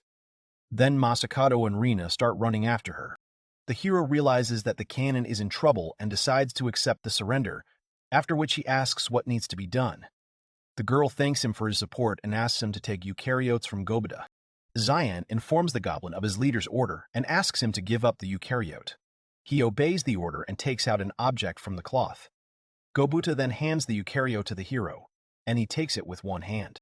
Finds herself Ferdy in his ear on informs him that he has taken it, and then Kanon asks him to say with an expression that he accepts, after her words, and he agrees. Then the girl says that she, being the Demon King, renounces the life of the king and declares surrender to the Demon King Shion, after which he informs that he accepts this title. The eukaryote lying in the hero's hand begins to glow brightly. At this moment, some kind of glow also appears in front of Kanon, from which she closes her eyes. The running Rina notices this and begins to wonder, while Masakado screams with full confidence that the girl will not escape anyway. Suddenly, a white magical substance appears in front of Kanon, which is about to absorb her. Then Rina realizes that she needs to hurry and makes a dash. When the girl turns back to look at the pursuers, she sees that the enemy is approaching and is very scared. Then Rina swings her sword and uses a slash, after which she tries to reach that one with it. However, before she waves it, the cannon manages to disappear and leaves behind small particles of magic. Rina and the main characters simultaneously begin not to understand what is happening and are greatly surprised. Suddenly, everything around them starts to glow and shake, causing them to get distracted and start panicking. Xian leans on the throne and notices that this shaking may be similar to what happens when the territory is rebuilt. Then he catches himself and starts looking for eukaryotes, and then remembers about the surrender. The hero tries to figure out if it was a success, while the phone in his hand starts making a sound, indicating that the call has been terminated. Suddenly, a pentagram appears not far from him. At the same moment, a cannon appears in the air and immediately begins to fall to the ground. But then, she gets up and looks around, wondering, where did she get to? Suddenly, the girl turns around and immediately screams that she has recognized where she is, as she noticed the hero standing near the throne. At the same time, Rina, who has lost consciousness, gradually comes to her senses. She begins to hear her own and questions about whether she is okay, after which she decides to open her eyes. And the girl asks where she is, and the guy with glasses tells her that they were suddenly thrown out of the dungeon, so now they are on the street. Rina suddenly notices a strange feeling, as she suddenly jumps up and asks what happened. Then the guy turns around and explains that the forest has disappeared somewhere, or rather, has been swallowed up. From this, he deduces that the Demon King took advantage of the chance and escaped. Rina starts to look in the same direction too. Suddenly, Sato comes up to them and says that there are witnesses, after which he explains that there were sudden tremors similar to an earthquake. Then she turns around and notices that the rocks from the neighboring dungeon have shifted, seeing that this is already being dealt with. Masakado puts his hands on the wall and appeals to the audience to look at the fact that he will not be able to enter while he is being filmed on a phone camera. After that, the guy turns to the camera and adds that they won't understand until they try.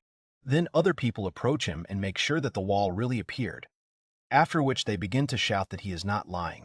The girls see their live broadcast and hear conversations about what was left very little. From this, Sato concludes that this seems to be the end of their research. The guy with glasses starts scratching his head and says that so far they have not been able to clear the dungeon.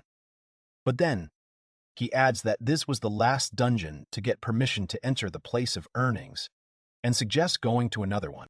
Sato begins to leave with him and notices a strange coincidence, which consists in the fact that this place of earnings is located next to the rocks.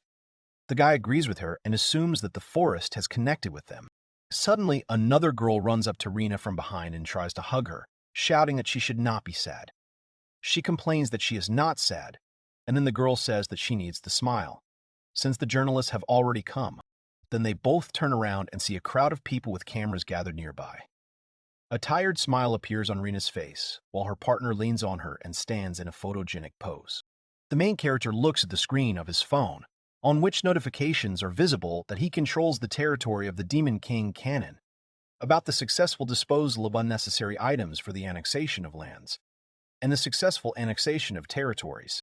Zion was also given a pseudo-world for 24 hours. He understands that the impact of the latter fact and the discarding of objects cannot be overestimated. Then the hero decides to find out about the connection of territories and check it out. However, suddenly, someone starts calling him, forcing him to break away from the gadget. Zion looks up and sees something small in front of him, like a girl with wings. He freezes for a second, and then she decides to ask if he can hear her.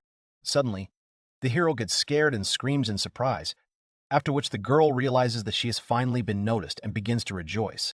Then she decides to introduce herself and calls herself Canon, while Zion tries to guess who she might be. At first he assumes that it is an insect, but refuses this idea, and then begins to think that it is a dwarf.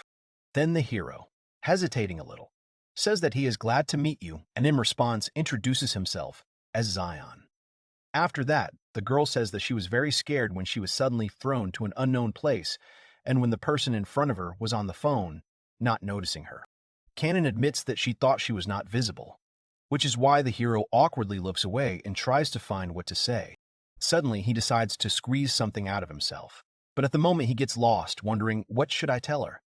Zion suggests that the girl might have thought that he was just too lazy to think, and so he decided to check everything on the phone first.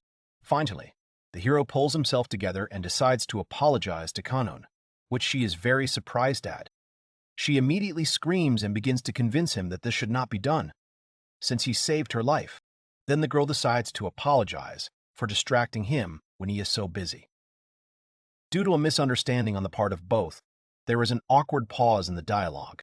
The hero turns his head away, realizing the awkwardness of the situation. He thinks about the fact that it is difficult for him, Tim's loner man, to choose a topic, while the goblin behind him begins to shout in his own language. Then he recognizes his leader in the little creature and starts shouting about it already. The girl also recognizes Gobuda and is immediately horrified by his appearance. Then the hero remembers that he forgot to mention something. Canon flies up to the goblin and begins to examine his wounds, saying that it looks pretty cruel, not knowing that the hero did it. He begins to shyly convince her that there is nothing wrong, because the main thing is that she herself is fine. Zion remembers that when goblins stop being family members, they start speaking their own language again, and thinks about what has carried him so far. At this time, Kanon informs the goblin that he is no longer the leader. Then, while they begin to talk and decide what to call the girl now, the hero mentally sums it up. Now he has 24 hours, an expanded territory and a canon who has become a subject, and therefore he needs to interrogate an imposter with a B rank of knowledge. Then the hero sits down on the table and starts thinking about what he can ask her, after which he makes a random sound. The girl immediately gets distracted from the goblin and responds. Looking at each other, they both begin to hesitate, trying to find the right words. In the end, Zion decides to ask her to continue what she wanted to say, but she tells him the same thing, and therefore the dialogue does not progress in any way. Then the hero finally pulls himself together and informs that in this case, he will start, which the canon agrees with without any problems. After clearing his throat a bit, Cyan decides to ask the girl if she can be bitten. Such a question significantly puzzles her, and she freezes for a second, looking at the interlocutor with an uncomprehending look. Then Zion translates the topic and, summing up, tells that he somehow made the Demon King his subject, remembering how she thanks him for his hospitality.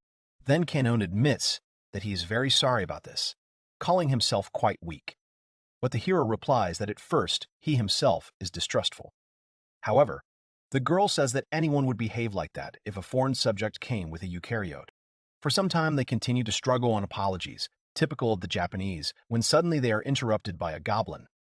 He notices that, whatever it was, they are still happy to meet, and they agree with him. Then the hero decides to add that whoever Gobuta is to the girl, since he is now a subject, then addressing him should be like an ordinary goblin. However, as Sion expected, Kanon disagrees with him, saying that Gobuta is Gobuta. The hero asks her to calm down and reminds her that he did not say that he would suddenly give him equipment and send him into battle, realizing that he would not make a good fighter. Then Kanon suggests trying to support from the rear, and Goblin agrees with her. Then the hero decides to ask what level Gobuta had before the surrender, to which the girl, as expected by Son, replies that the first one. The main character begins to explain his plans to Gobuta and Kanon, actively gesticulating. He says that he needs the knowledge of a B-rank girl, as he wants to quickly absorb them. Then she hesitates a little and says that she understands what is wanted from her. Xion takes this as a positive response and holds out his hand to her with a smile. But she explains that although she understood his intentions, she still wants to say that if he absorbs her blood, he will no longer be able to absorb her knowledge. The hero freezes at first in incomprehension, but then immediately changes his face and screams, asking the girl if this is really the case. Kanon begins to claim that this is true and adds that he might even try. She says that if he uses absorption, he will receive only such abilities as instant memory, fairy language, and nature management. But the hero will not be able to absorb the abilities depending on the status. Zion exhales heavily, trying to believe that this is true. Then the girl says that instant memory is the ability to instantly remember the contents of the text she saw. Fairy language is, in her words, the ability to understand what fairies are saying. You can also communicate with goblins with her, so compatibility is simply excellent for a girl. Then the canon tells about nature management. This is the ability to interfere with natural phenomena, but the girl believes that it will be easier to show and practice. Then she turns to Chloe and asks if she can use the simplest elven fire magic. The elf responds to her in her own language, after which she stretches out her arms and applies some kind of fire spell, while the hero watches all this. Kanon is very focused on his ability and decides to apply it. Then, when the particles of fire magic descend to the ground, she uses water and extinguishes them. After that, the girl exhales with relief and begins to wipe her forehead. Summing up. However, the hero reports that he did not understand what happened at all. Then the canon says that with the help of nature management, it is possible to control fire, water, and wind, but very limited. In addition, she notices that she cannot control magic. The girl says that in this situation, she cannot control the fireball of the dark elf, but she can control the fire that she received from this ball. The hero thinks about the fact that nature management is a pretty cute ability, similar to fairy tricks, and gets back into the phone. He reports that he understood everything and decides to ask another question, which interests the girl. He remembers that Kanon had just spoken to the dark elf, and she agrees with him, explaining that they are able to use fire magic. Sion confirms this, but notices for herself that this contradicts her explanations. Because in order to communicate with dark elves, you need the ability to elvish language. Then he decides to ask if the canon understands dark elves, and suggests that they may belong to the fairy race, to which the girl replies that she can understand what she is saying and reminds that dark elves are also elves. Then the hero notices that she has the ability to fairy language, and asks why then she understands them. The girl is a little lost at first, but then she still understands what's going on. She smiles confidently and explains that this is because the hero can only absorb the fairy language.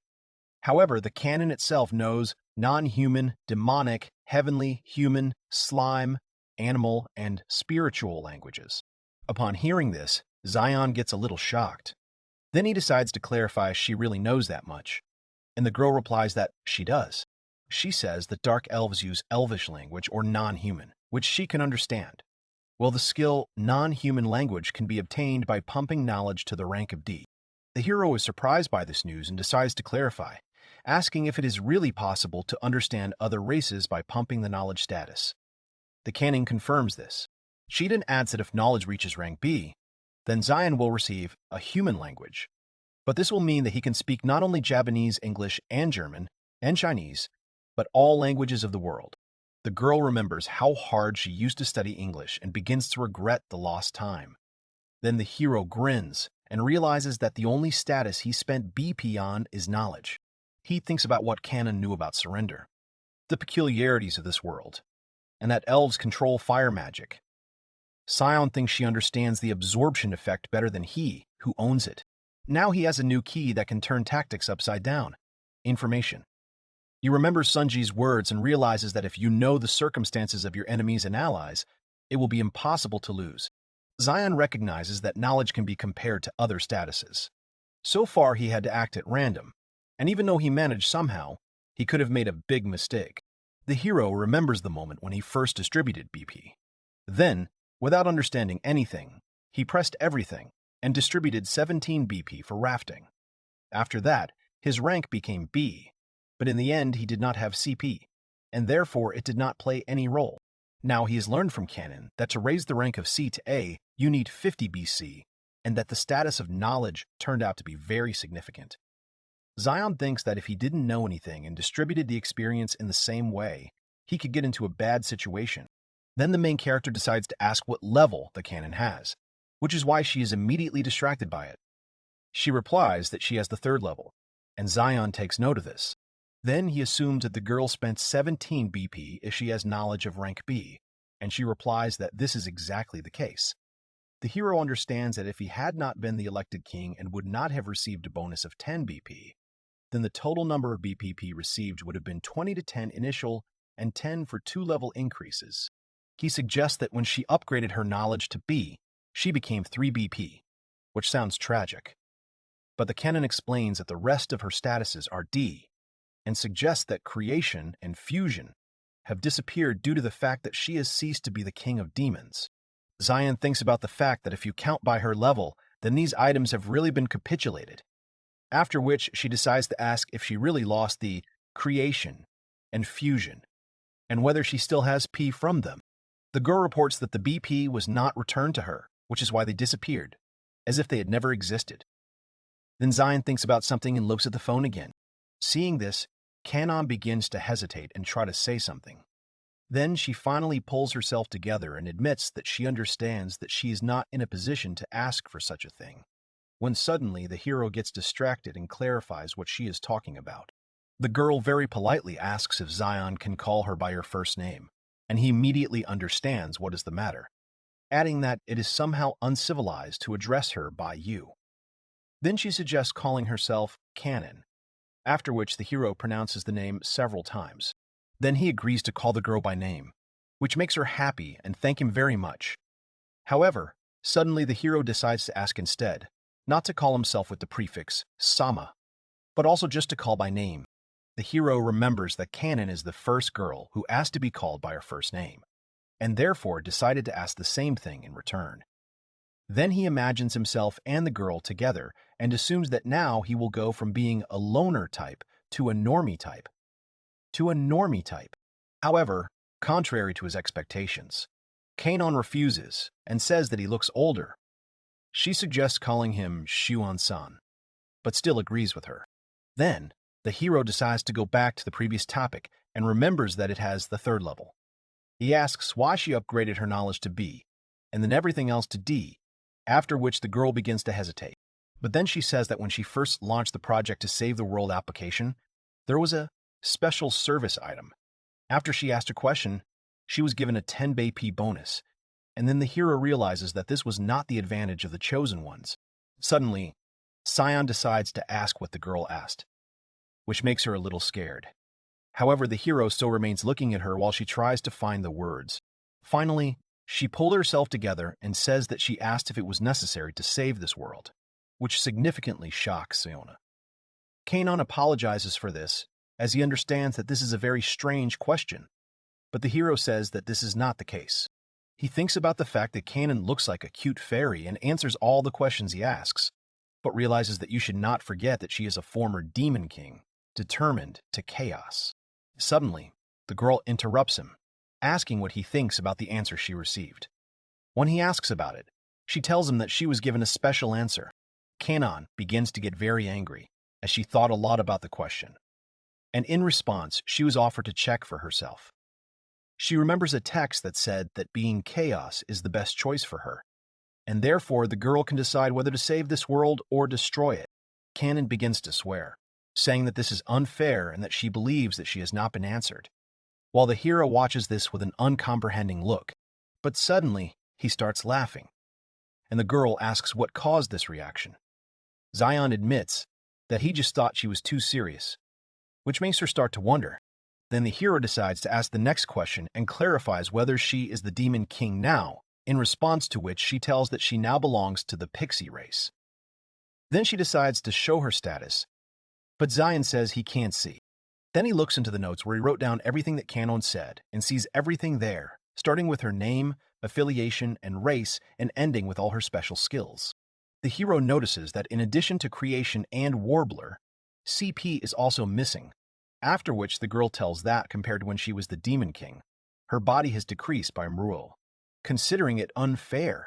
Then Sion assumes that since she has stopped being the Demon King, she will have to eat and sleep, as only kings can work without rest, sleep, and food. Kanon agrees with him, and he begins to think about how to meet her needs. Suddenly, he remembers that there are a little less than 23 hours left of the Mishido world, but decides that he needs to find out more information before changing the managed territory. However, he is faced with the question, how much can one believe the canon? Then he decides to ask her about who she is now, to which she replies that she can be considered a subject of the hero. Zion then concludes that he can give her orders like other subjects, after which he orders her to lift her skirt. At first, she agrees without any problems, but then she starts screaming in incomprehension, simultaneously lifting her dress. Kanon is very confused and starts shouting, asking about what the main character is doing, while he covers his eyes with his hand and thinks about the beautiful look under the skirt. Then, he explains that he just wanted to check if the girl would act like subjects, and then she says that she could have ordered something else. Turning away resentfully, Zion decides to apologize anyway, and says that he has another interesting thought, after which he asks what will happen to her and other subjects if he dies. However, the canon does not answer him, and then the hero begins to apologize again and ask her not to sulk. Finally, she turns around and tells him that everything depends on his death. If he is killed by a human, then all the employees of Zion will disappear. But if he is killed by the Demon King, then they will serve him. The hero asks about other ways to switch sides, and she replies that only if the subject becomes a member of the family of another king. Then he assumes that if no one else does this, then the girl will not betray him. The canon confirms this, but clarifies that she still has freedom of action when Zion tells her, although she convinces him that everything will be fine. Then the hero decides to ask if he can trust the canon. After that, he offers her to share with him information that she considers valuable in return for the fact that the hero will tell about his goals and what he is going to do, with which she agrees. After a while, Kanon finds out that Zion hid a pretty strong weapon in the chest, and he asks if she was aware of it before. Then she tells what she saw on the internet, and immediately realized, because its territory is famous. Then the girl decides to mention that before she surrendered, she was stymied by the heroes of Twin Peaks, and Zion immediately realizes who she is talking about. After that, he decides to ask if this group has cleared its territory, and Kanon, confirming this, adds that if he had been a little late, it could have been destroyed. In addition, Zion asks how many days have passed since the cleanup of her territory, to which she, a little hesitantly, replies that 6 days have passed. Upon hearing this, the hero is very surprised and notices that it happened quite quickly, since she was driven in 6 days right before she was cleaned.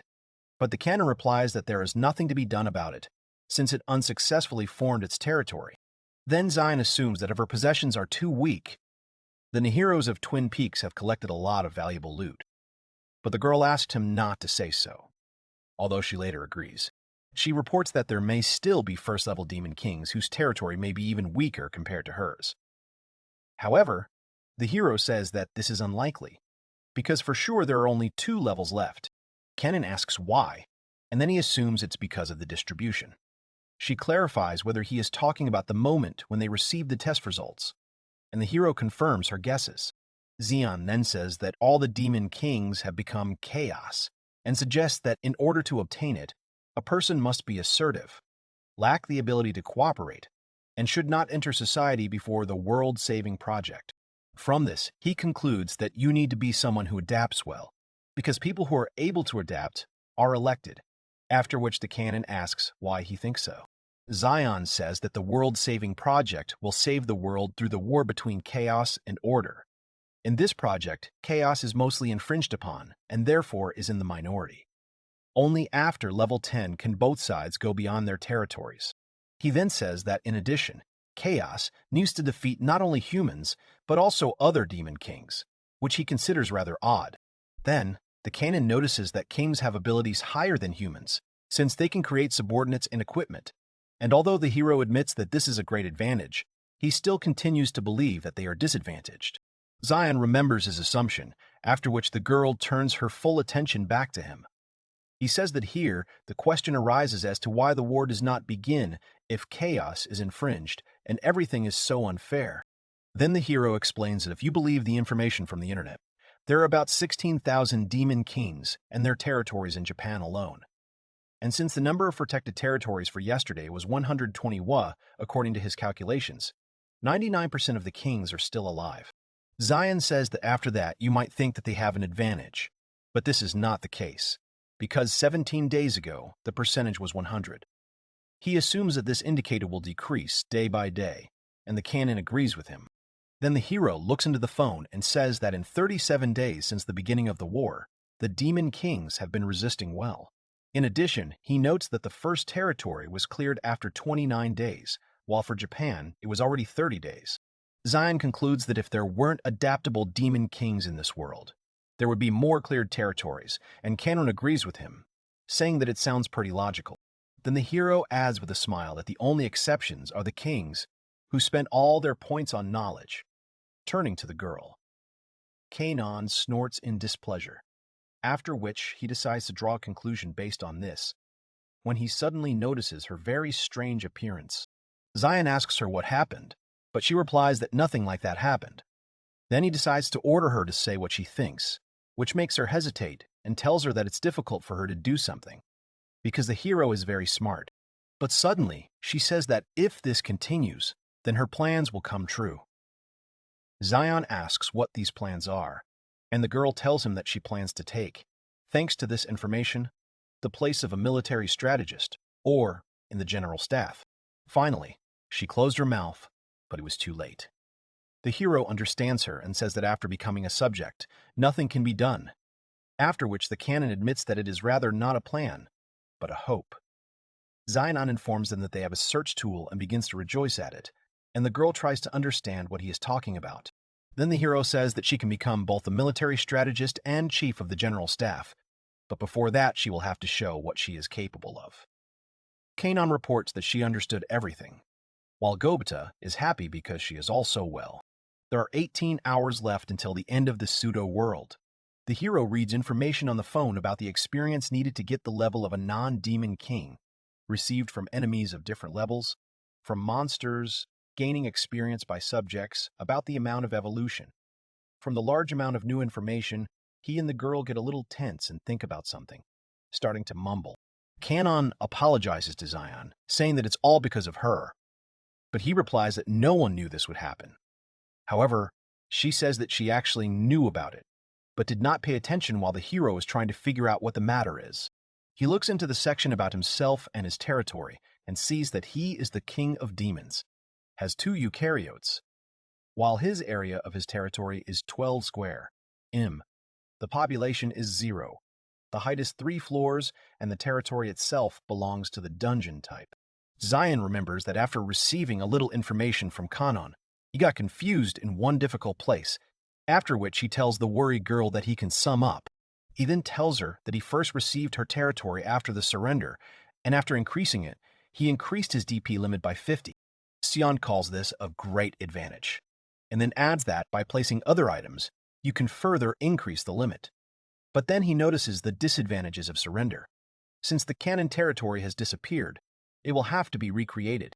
And then the hero says that the biggest problem is to increase the entrances, because it turned out that more places need to be protected, and therefore it is necessary to distribute the troops. According to Zion, the entire territory is no longer within the eye's circumference, and if someone attacks them when they have problems with military forces, then everything will be very bad. After that, he clarifies whether they agree that her territory became his, to which the girl responds positively, since she sees that it is being discussed on the internet. The hero thinks about the fact that, looking at it from the outside, the forest on the territory of the cannon disappeared with aftershocks, after which a large rock fused with his territory. After a second, he assumes that it was exactly like that. Suddenly, the girl says that if his level was higher than 5, or if he came and took the eukaryote on his own, then her territory would not change. But then she clarifies that she is not going to blame Zion for anything, and calls herself guilty. While he is absolutely indifferent to this moment, he decides to ask what would have happened if the level had been higher than 5, and the girl tells him that then there would have been a division, and therefore no one would have become the owner of the territory, and it remained the same. The Demon King gains the separation ability from level 5. After that, there is an act of division of ownership and the choice of owners of temporary ownership from under the control of the king himself. But at the same time, some restrictions come into force. From level 10, along with evolution, the Demon King gains the ability to control. Then he has the opportunity to turn human territory into personal territory. The hero says that it's all complicated and confusing, after which the girl apologizes for it. Zion realizes that the problem is that 2 eukaryotes need to be protected, although then he remembers that they can be moved. Then he asks if it would be better to put them in one place, and Canon suggests that this might be a good idea. The hero clarifies whether it is possible to create and fuse without going beyond the territory. But she corrects him and says that it is more likely beyond his territory. Zion asks who she's talking about, and the girl explains that she is talking about the limits of the territory of his eukaryote. Then he exhales heavily and remembers that he did not even take this item out of the refrigerator. However, he then clarifies whether he will be able to create and fuse if he takes eukaryotes out of the territory, to which the canon replies that he will not. She explains that the hero has 2 eukaryotes, and therefore, although he can fuse and create, in this case his CP limit will split in half. Shion repeats this for himself and thinks about something, but suddenly he jumps from something. Canon immediately flies up to him and asks what happened, after which the hero reports that he spent all CP on a mithril spear without noticing it. However, then he notices that everything has already been restored and pays attention to his limit, which has become equal to 400. Then he concludes that the increase in the number of eukaryotes increases CP, which is very surprising. The girl is also surprised, because she thought she had told about it, after which the nerves of the hero cannot stand it and he begins to scream. Zion says that there is too much to do, and Canon apologizes to him again. Then he decides to deal with the overflow of CP, after which he turns to the girl and asks if she knows how to handle any weapons. She admits that she has never used it, and Zion, considering the consumption of CP and ease of use, decides to hand her a sword standing nearby. Then, the hero takes it in his hand and holds it out to her, asking if the canon is going to take it. A second later, the girl begins to mumble, giving a positive answer, after which she flies up to the weapon. She flies up to the sword and rests against its blade, straining hard and exerting all her strength in order to move it. Realizing that nothing is working out for her, Kanan informs the hero about it, while he got back into the phone. Exhausted, the girl falls to the ground, while Zion remembers that somewhere in the notes was written what he just needed. Finally, he finds what he was looking for and uses his magic, after which something appears in his palm. Then the main character throws the created object in her direction and hits her on the head, after which she screams in surprise. Suddenly, she grabs it and is surprised that she was handed such a valuable thing, realizing that it is a Koropoker staff, rank C and with CP 150. Zion explains that the fact is that he had full CP, and the girl begins to thank him, promising to cherish this thing. Then the hero takes a look at his parameters and sees that the CP limit has increased by only 100, in response to which the canon says that CP increases from the eukaryote just that much. Then Zion assumes that if eukaryotes are transferred from the territory, then CP will be divided in half, and therefore there will be 200 fewer of them. He admits that no matter how he thinks, he still can't get it in his head, and the girl says that these are the conditions. Then the hero turns to her and asks what they should do next. The canon clarifies what he is talking about specifically, and he replies that he means the situation in general. Zion asks if they should start protecting the new territory first, or just give up on it. Then he adds that the girl's goal of keeping her safe has already been fulfilled, and therefore now we need to figure out how to distribute our military power, which is quite limited. Then the canon understands what he is driving at, and tells that the hero sees the advantages of scoring in the fact that military power is centralized, and considers the disadvantages to be a decrease in DP and CP limits, after which he asks if this is what he meant. Stone-faced Zion assumes that the girl is parodying him, in response to which she begins to laugh. She says that she did it, when suddenly the hero grabs her cheeks with his thumbs. The canon reports that she is in pain, while the hero wonders if the disadvantages are only in this. Then something comes to his mind, and he says out loud that he doesn't, making the girl start to wonder. Zion says that's not the only downside. Canon is a little surprised by this, because he understands that if the eukaryote turns out to be destroyed and CP and DP decrease, then everything will be bad, but he assures her that there's an even more important point. After that, the hero wonders, what will the world be like after all this? From this, the girl gets a little lost and notices that he somehow quickly jumps from topic to topic and begins to talk about this world, when suddenly he decides to ask her to lift her skirt. The canon screams in surprise and begins to ask, what is the reason for such a sudden desire of Zion? He replies that he's just coping with stress like that, and then the girl says it's pretty mean. The hero then asks her about what might happen to the demon kings, to which Kanong replies that she has no idea, since she is no longer a king herself. Then he informs her that she missed her chance to become a strategist, and therefore decides to appoint her as a search engine, which she is very surprised at. She starts asking him to give her another chance, but he doesn't listen to her and tells her that the first month since becoming the Demon King was a period of preparation. The girl asks why the hero does not listen to her, but he interrupts her and adds that when the preparation period ends, there comes a period of defense in which they are now.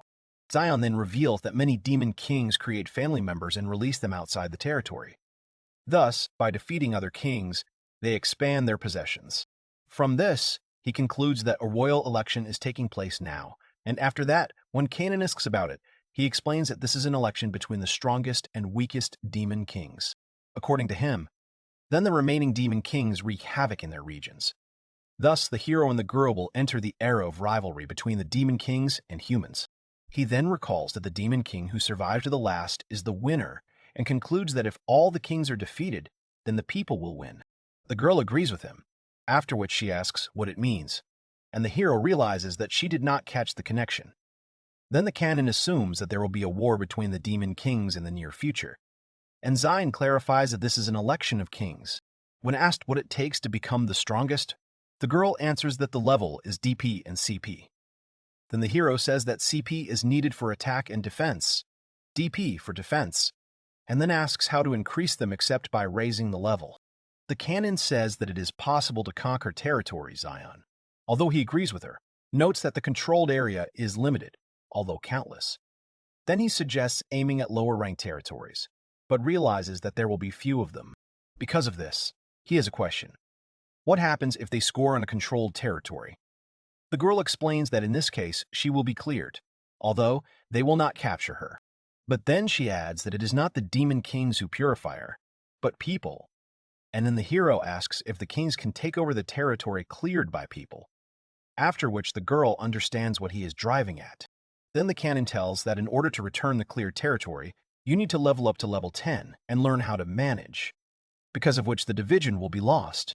The hero agrees with her and concludes that the biggest disadvantage is that people clean their possessions, and therefore decides that they need to defend themselves.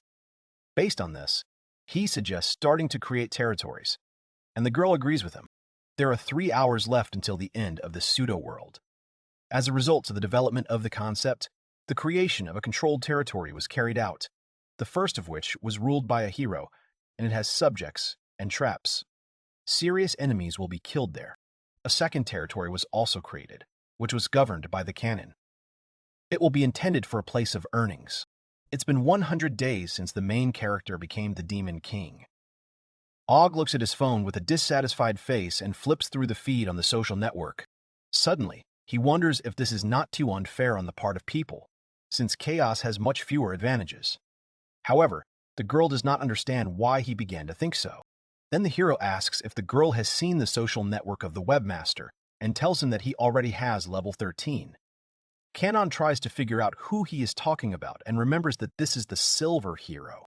Then she notices that Zion has recently upgraded to level 4, but he says that this is a bad comparison, since he is 3 times more.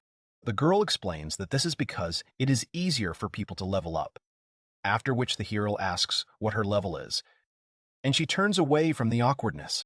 Then she decides to clarify. Can't Zion check the level of his subjects himself? In response to which he orders her to lift her skirt.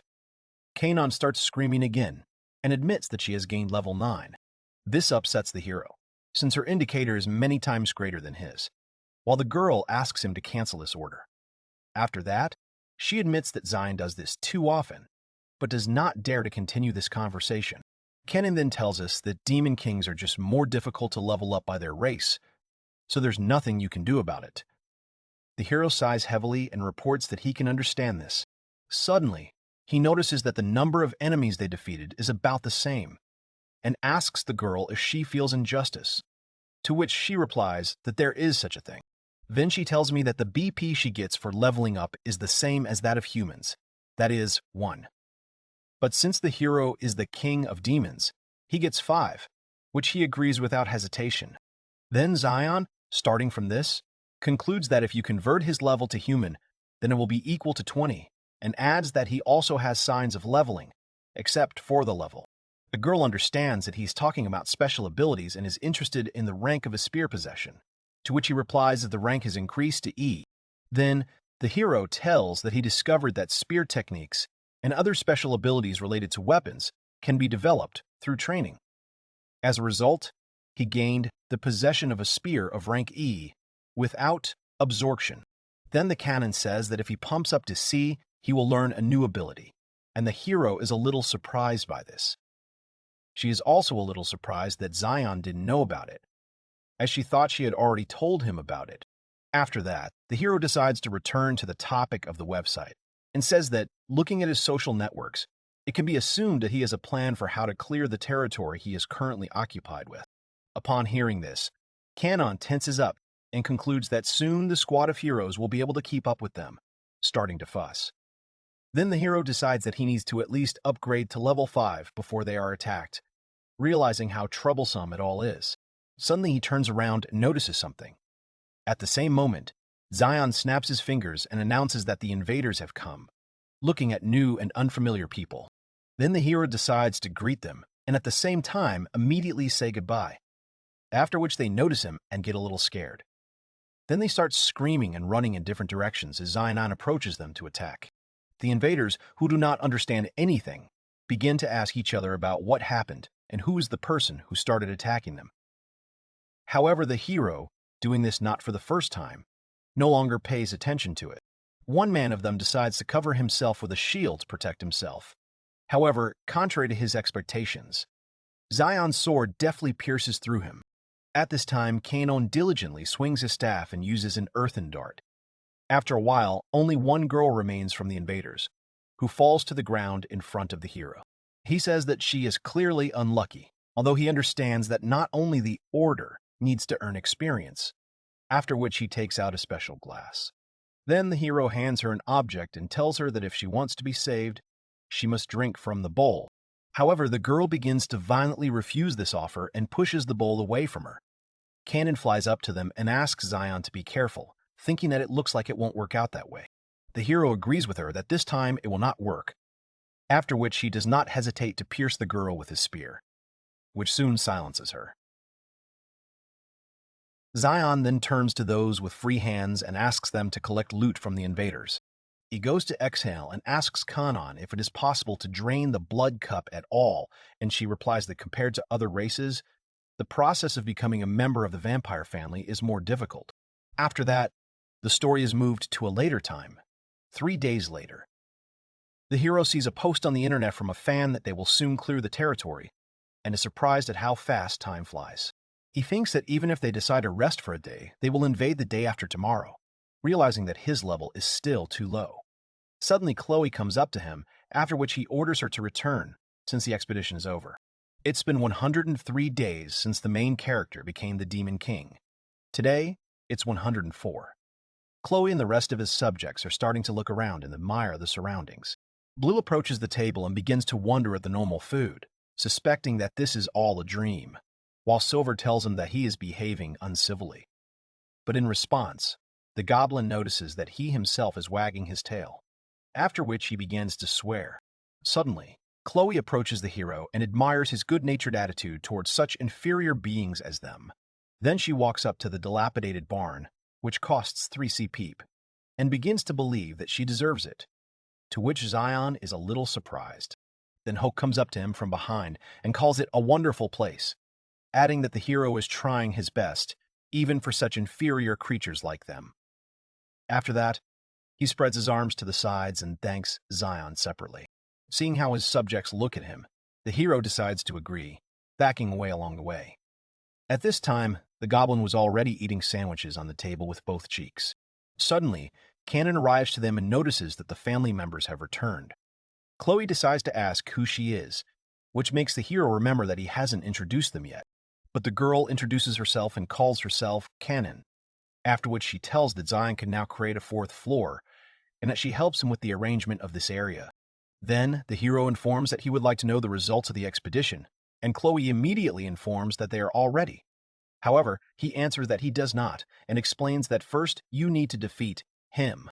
The hero is referring to the owner of one managed territory in Kanazawa, after which the plotline is transferred to the territory that is already being cleared.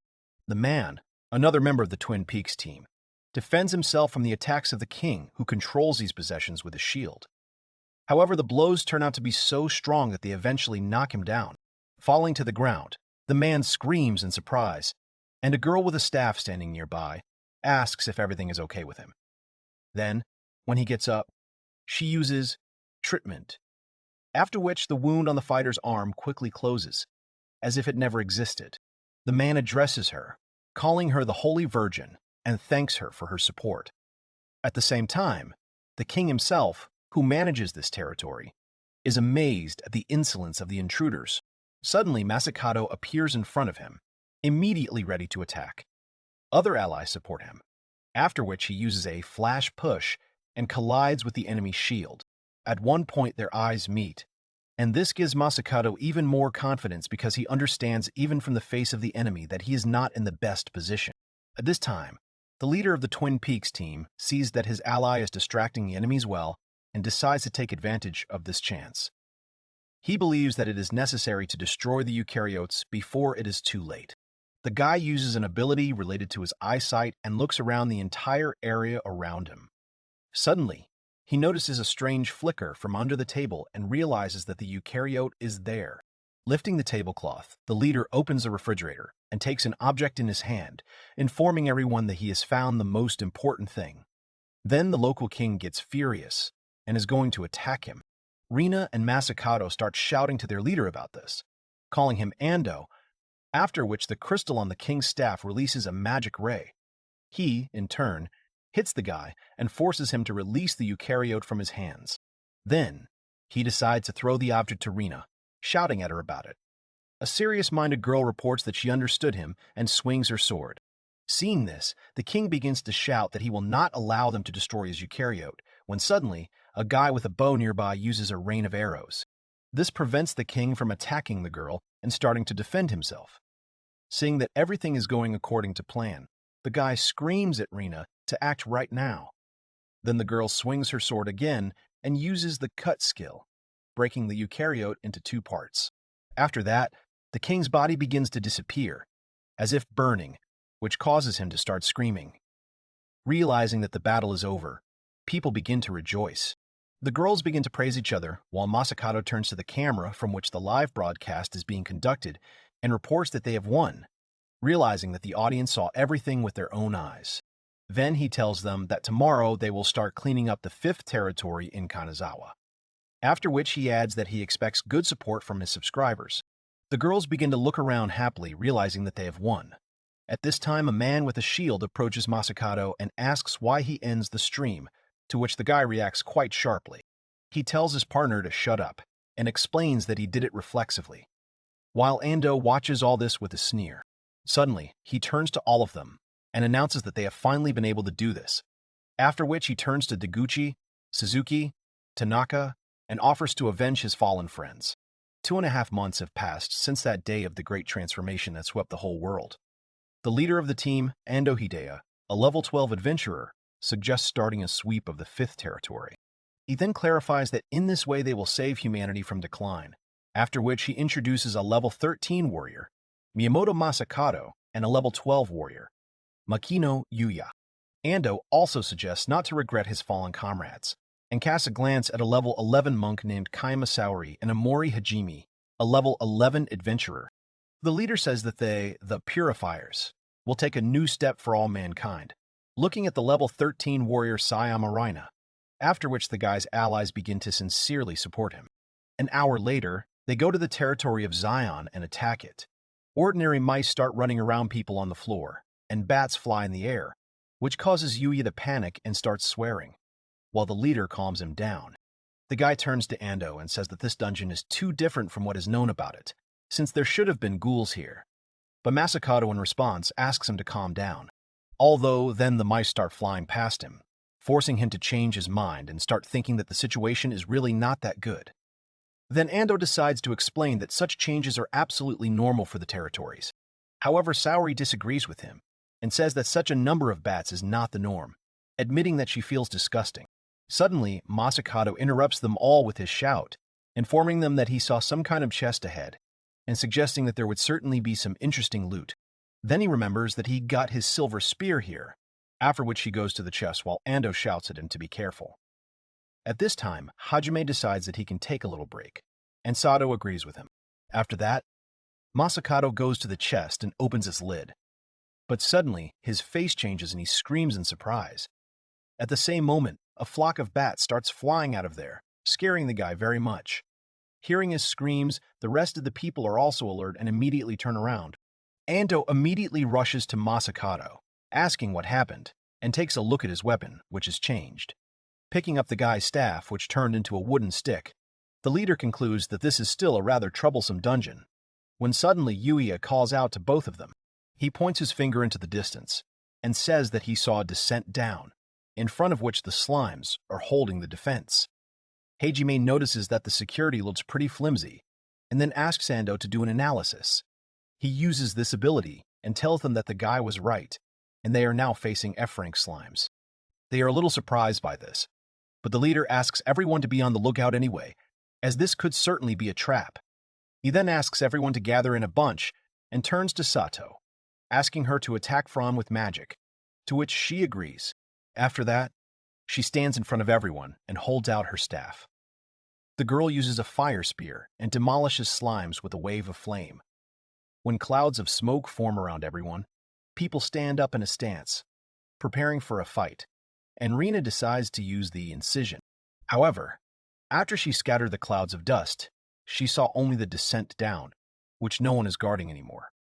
Hajime relaxes a little, not hiding his surprise, while Sato wonders if it was really just slimes. Then Masakato starts laughing to tears, calling the territory stupid, and Yuya gets furious and starts swearing at this place. Hajime approaches Yue and notices that they have managed without casualties, which is very good, suggesting that they continue in the same spirit.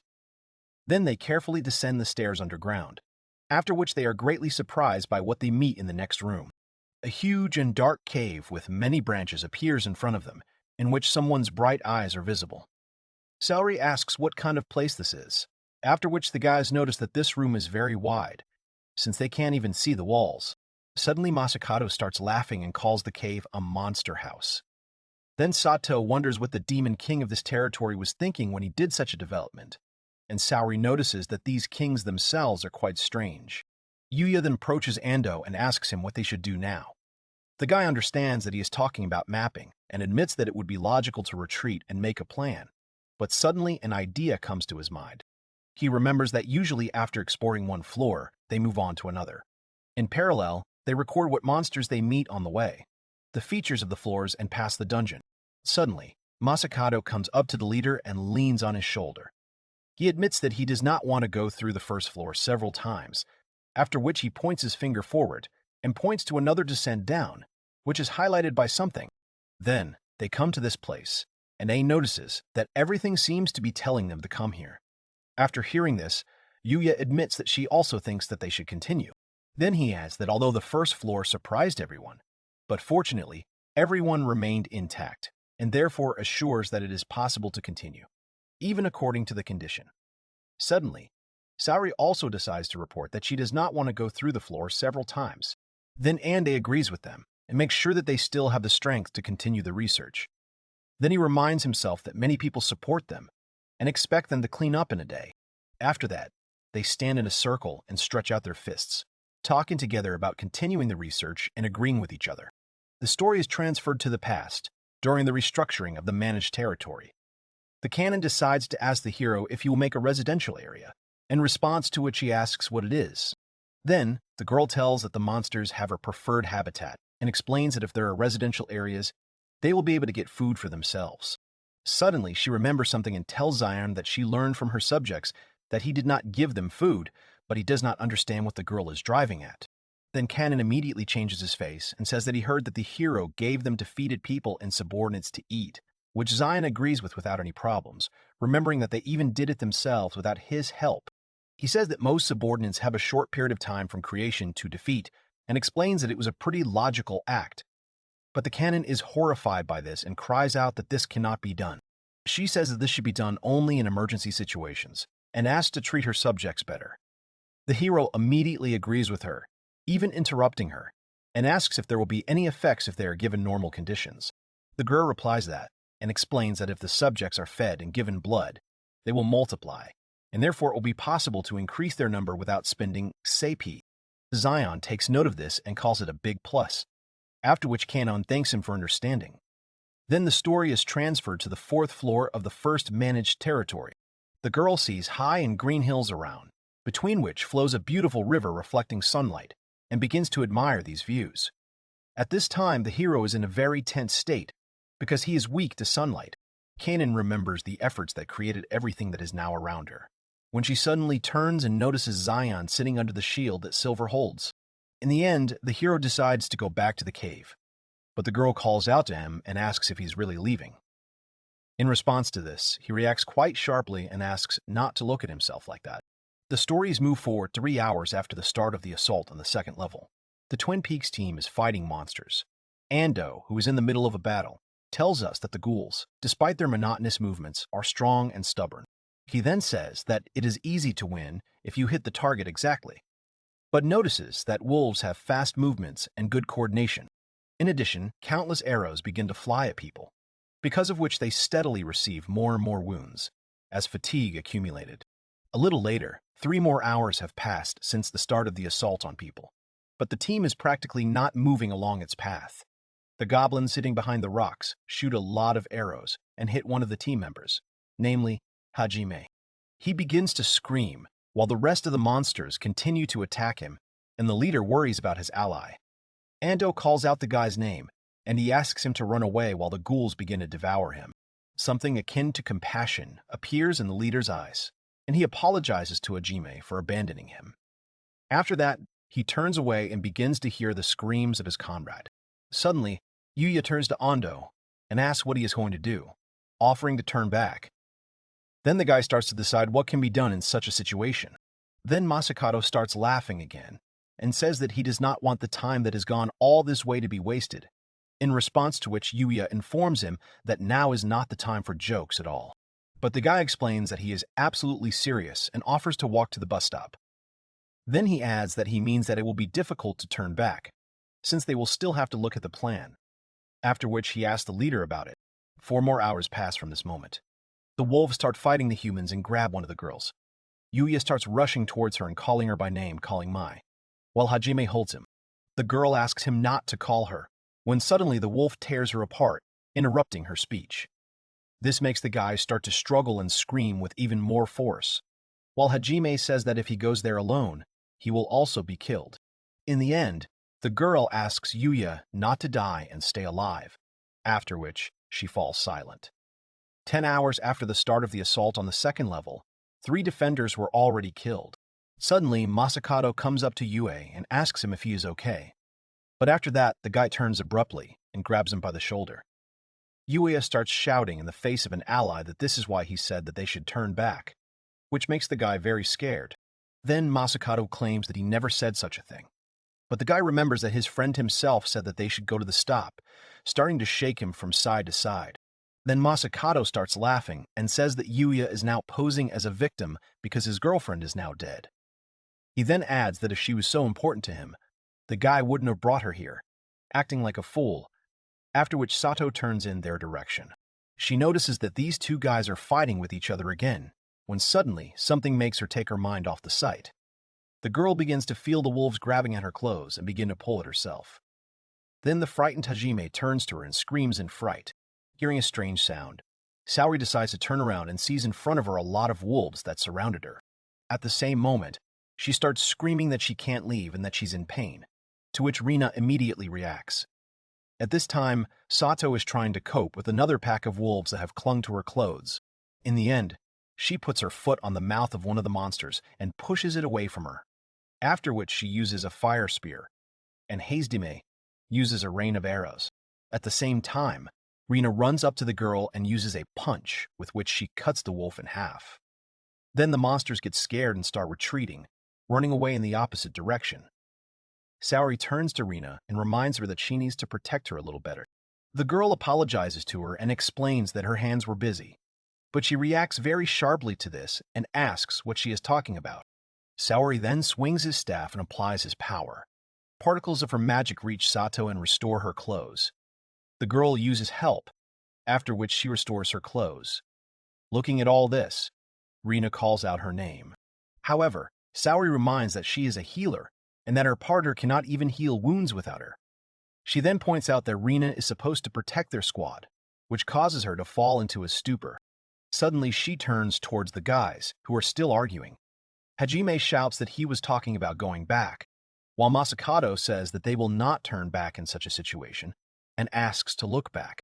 Suddenly, Ando interrupts them both and asks everyone to calm down. However, the guys do not listen to him, but on the contrary, they begin to accuse him of not being decisive when necessary, insulting him. Hajime, who is watching all this from the sidelines, calls what is happening terrible, and Sato, standing behind him, says that they cannot be called heroes, agreeing with him. Then the guy turns to her and informs her that he is fine.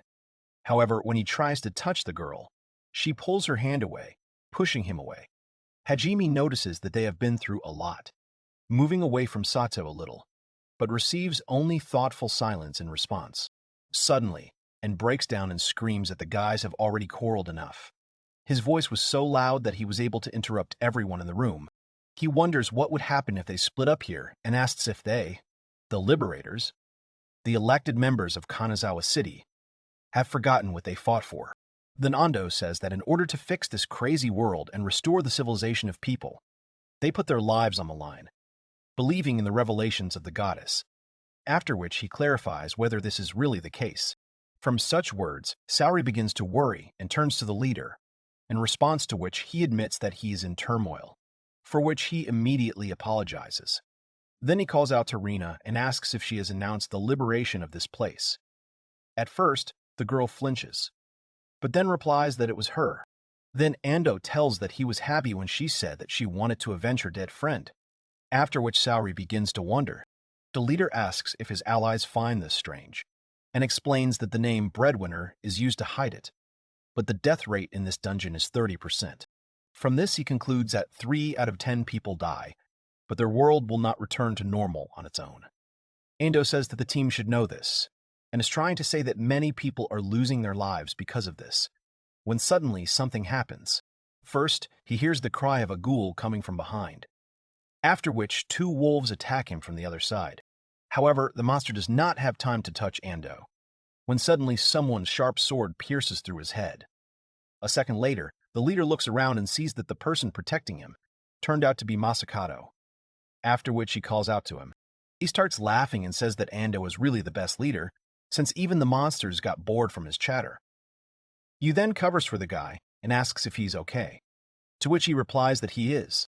After that, Ando decides to briefly explain what he meant, and says that a world like this, ruled by the Demon Lord, is distorted, which Yuya certainly agrees with. Then their attention is attracted by Masakado, who is about to say something, and when the leader and his companion turn to him, the guy decides to apologize. He apologizes to Yui for what happened. He admits that he was a little out of his mind, but now he realizes that no one likes it when their loved ones die, turning their heads away and looking away from awkwardness. Yuya is a little surprised by this and calls out to Masakado.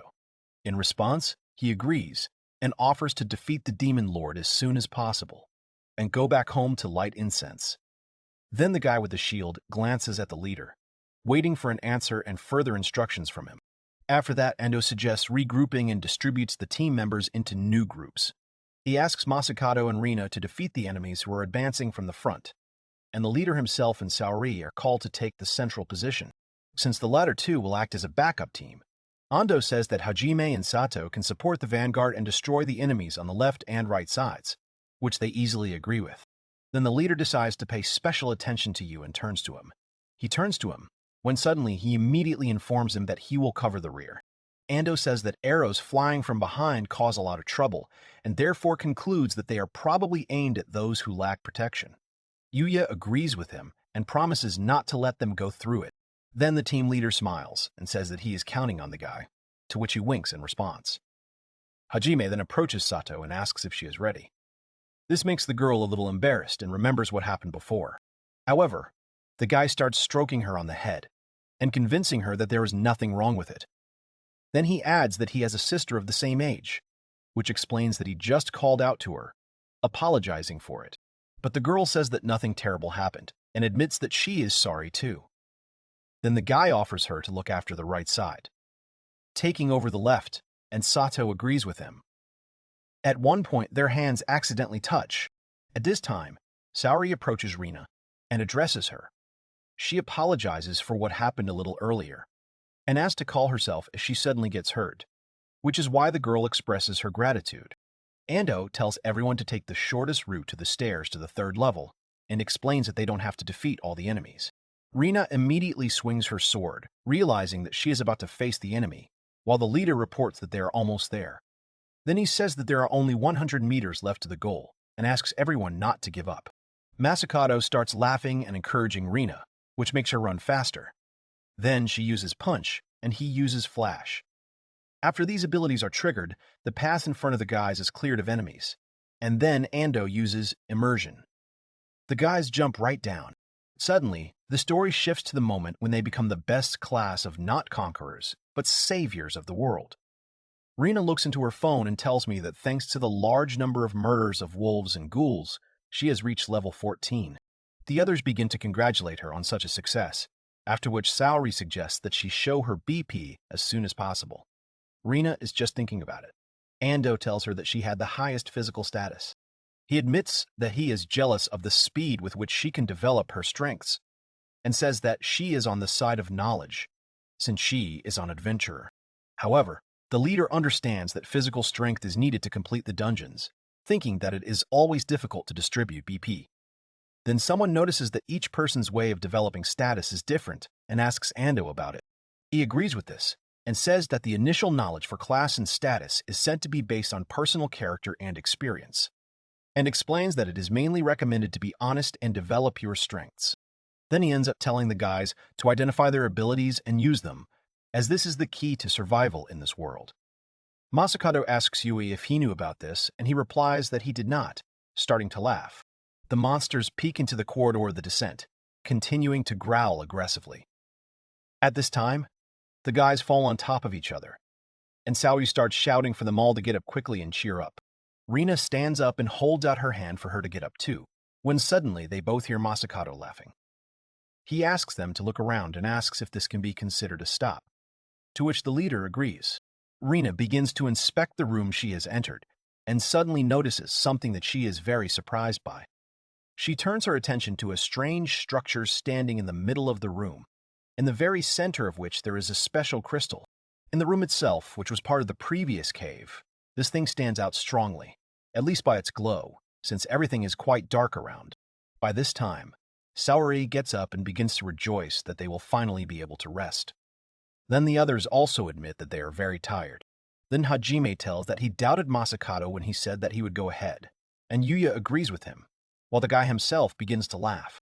Ando then says that, in any case, they can take a break now, after which he suggests making a further plan of action, and the rest of the team agrees with him. Then Masakato offers to arrange a race and adds that the winner will receive a cake. Then he immediately starts without waiting for the others, while Yu asks why he accelerated so much. But he begins to confidently run forward, laughing at the same time, after which the guy screams that he will not lose to him.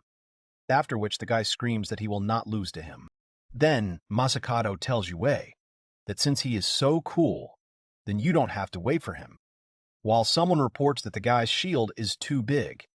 After that, the guy starts laughing and announces that he will come to the finish line first. However, suddenly dozens of arrows pierce him, which came from nowhere. From this, the rest of the team members are shocked and immediately freeze. A second later, the wounded guy's body makes one last hoarse sound and falls to the ground, becoming lifeless. Then, the guys still notice where the enemies are shooting at them from and realize that these are armed elf archers. Ando starts shouting that they are being attacked from afar and tells everyone not to let themselves be surrounded. Saori is very scared for his friend and decides to call out to him anyway. However, the leader standing behind informs her that they are being attacked. At this time, Kana begins to fly past the elves, holding a staff in her hands. Yuya turns to her, asking how they dare to attack so surreptitiously, while Rina tries to keep calm. Suddenly, Blue and Silver begin to climb out from behind the stones, and Ghouls and Hope turn out to be in front of the crystal structure, while many other goblins come out of all the holes in the cave. Ando pulls out his weapon, realizing that the battle will not be easy, while Hajime announces that he will cover them. Rina is one of the first to enter the fight and begins to swing her sword. Saori watches what is happening and tries to do something, not noticing that something is happening to Sato. She begins to hear a sound and try to figure out where it came from, when suddenly someone appears behind her and impales her with his weapon.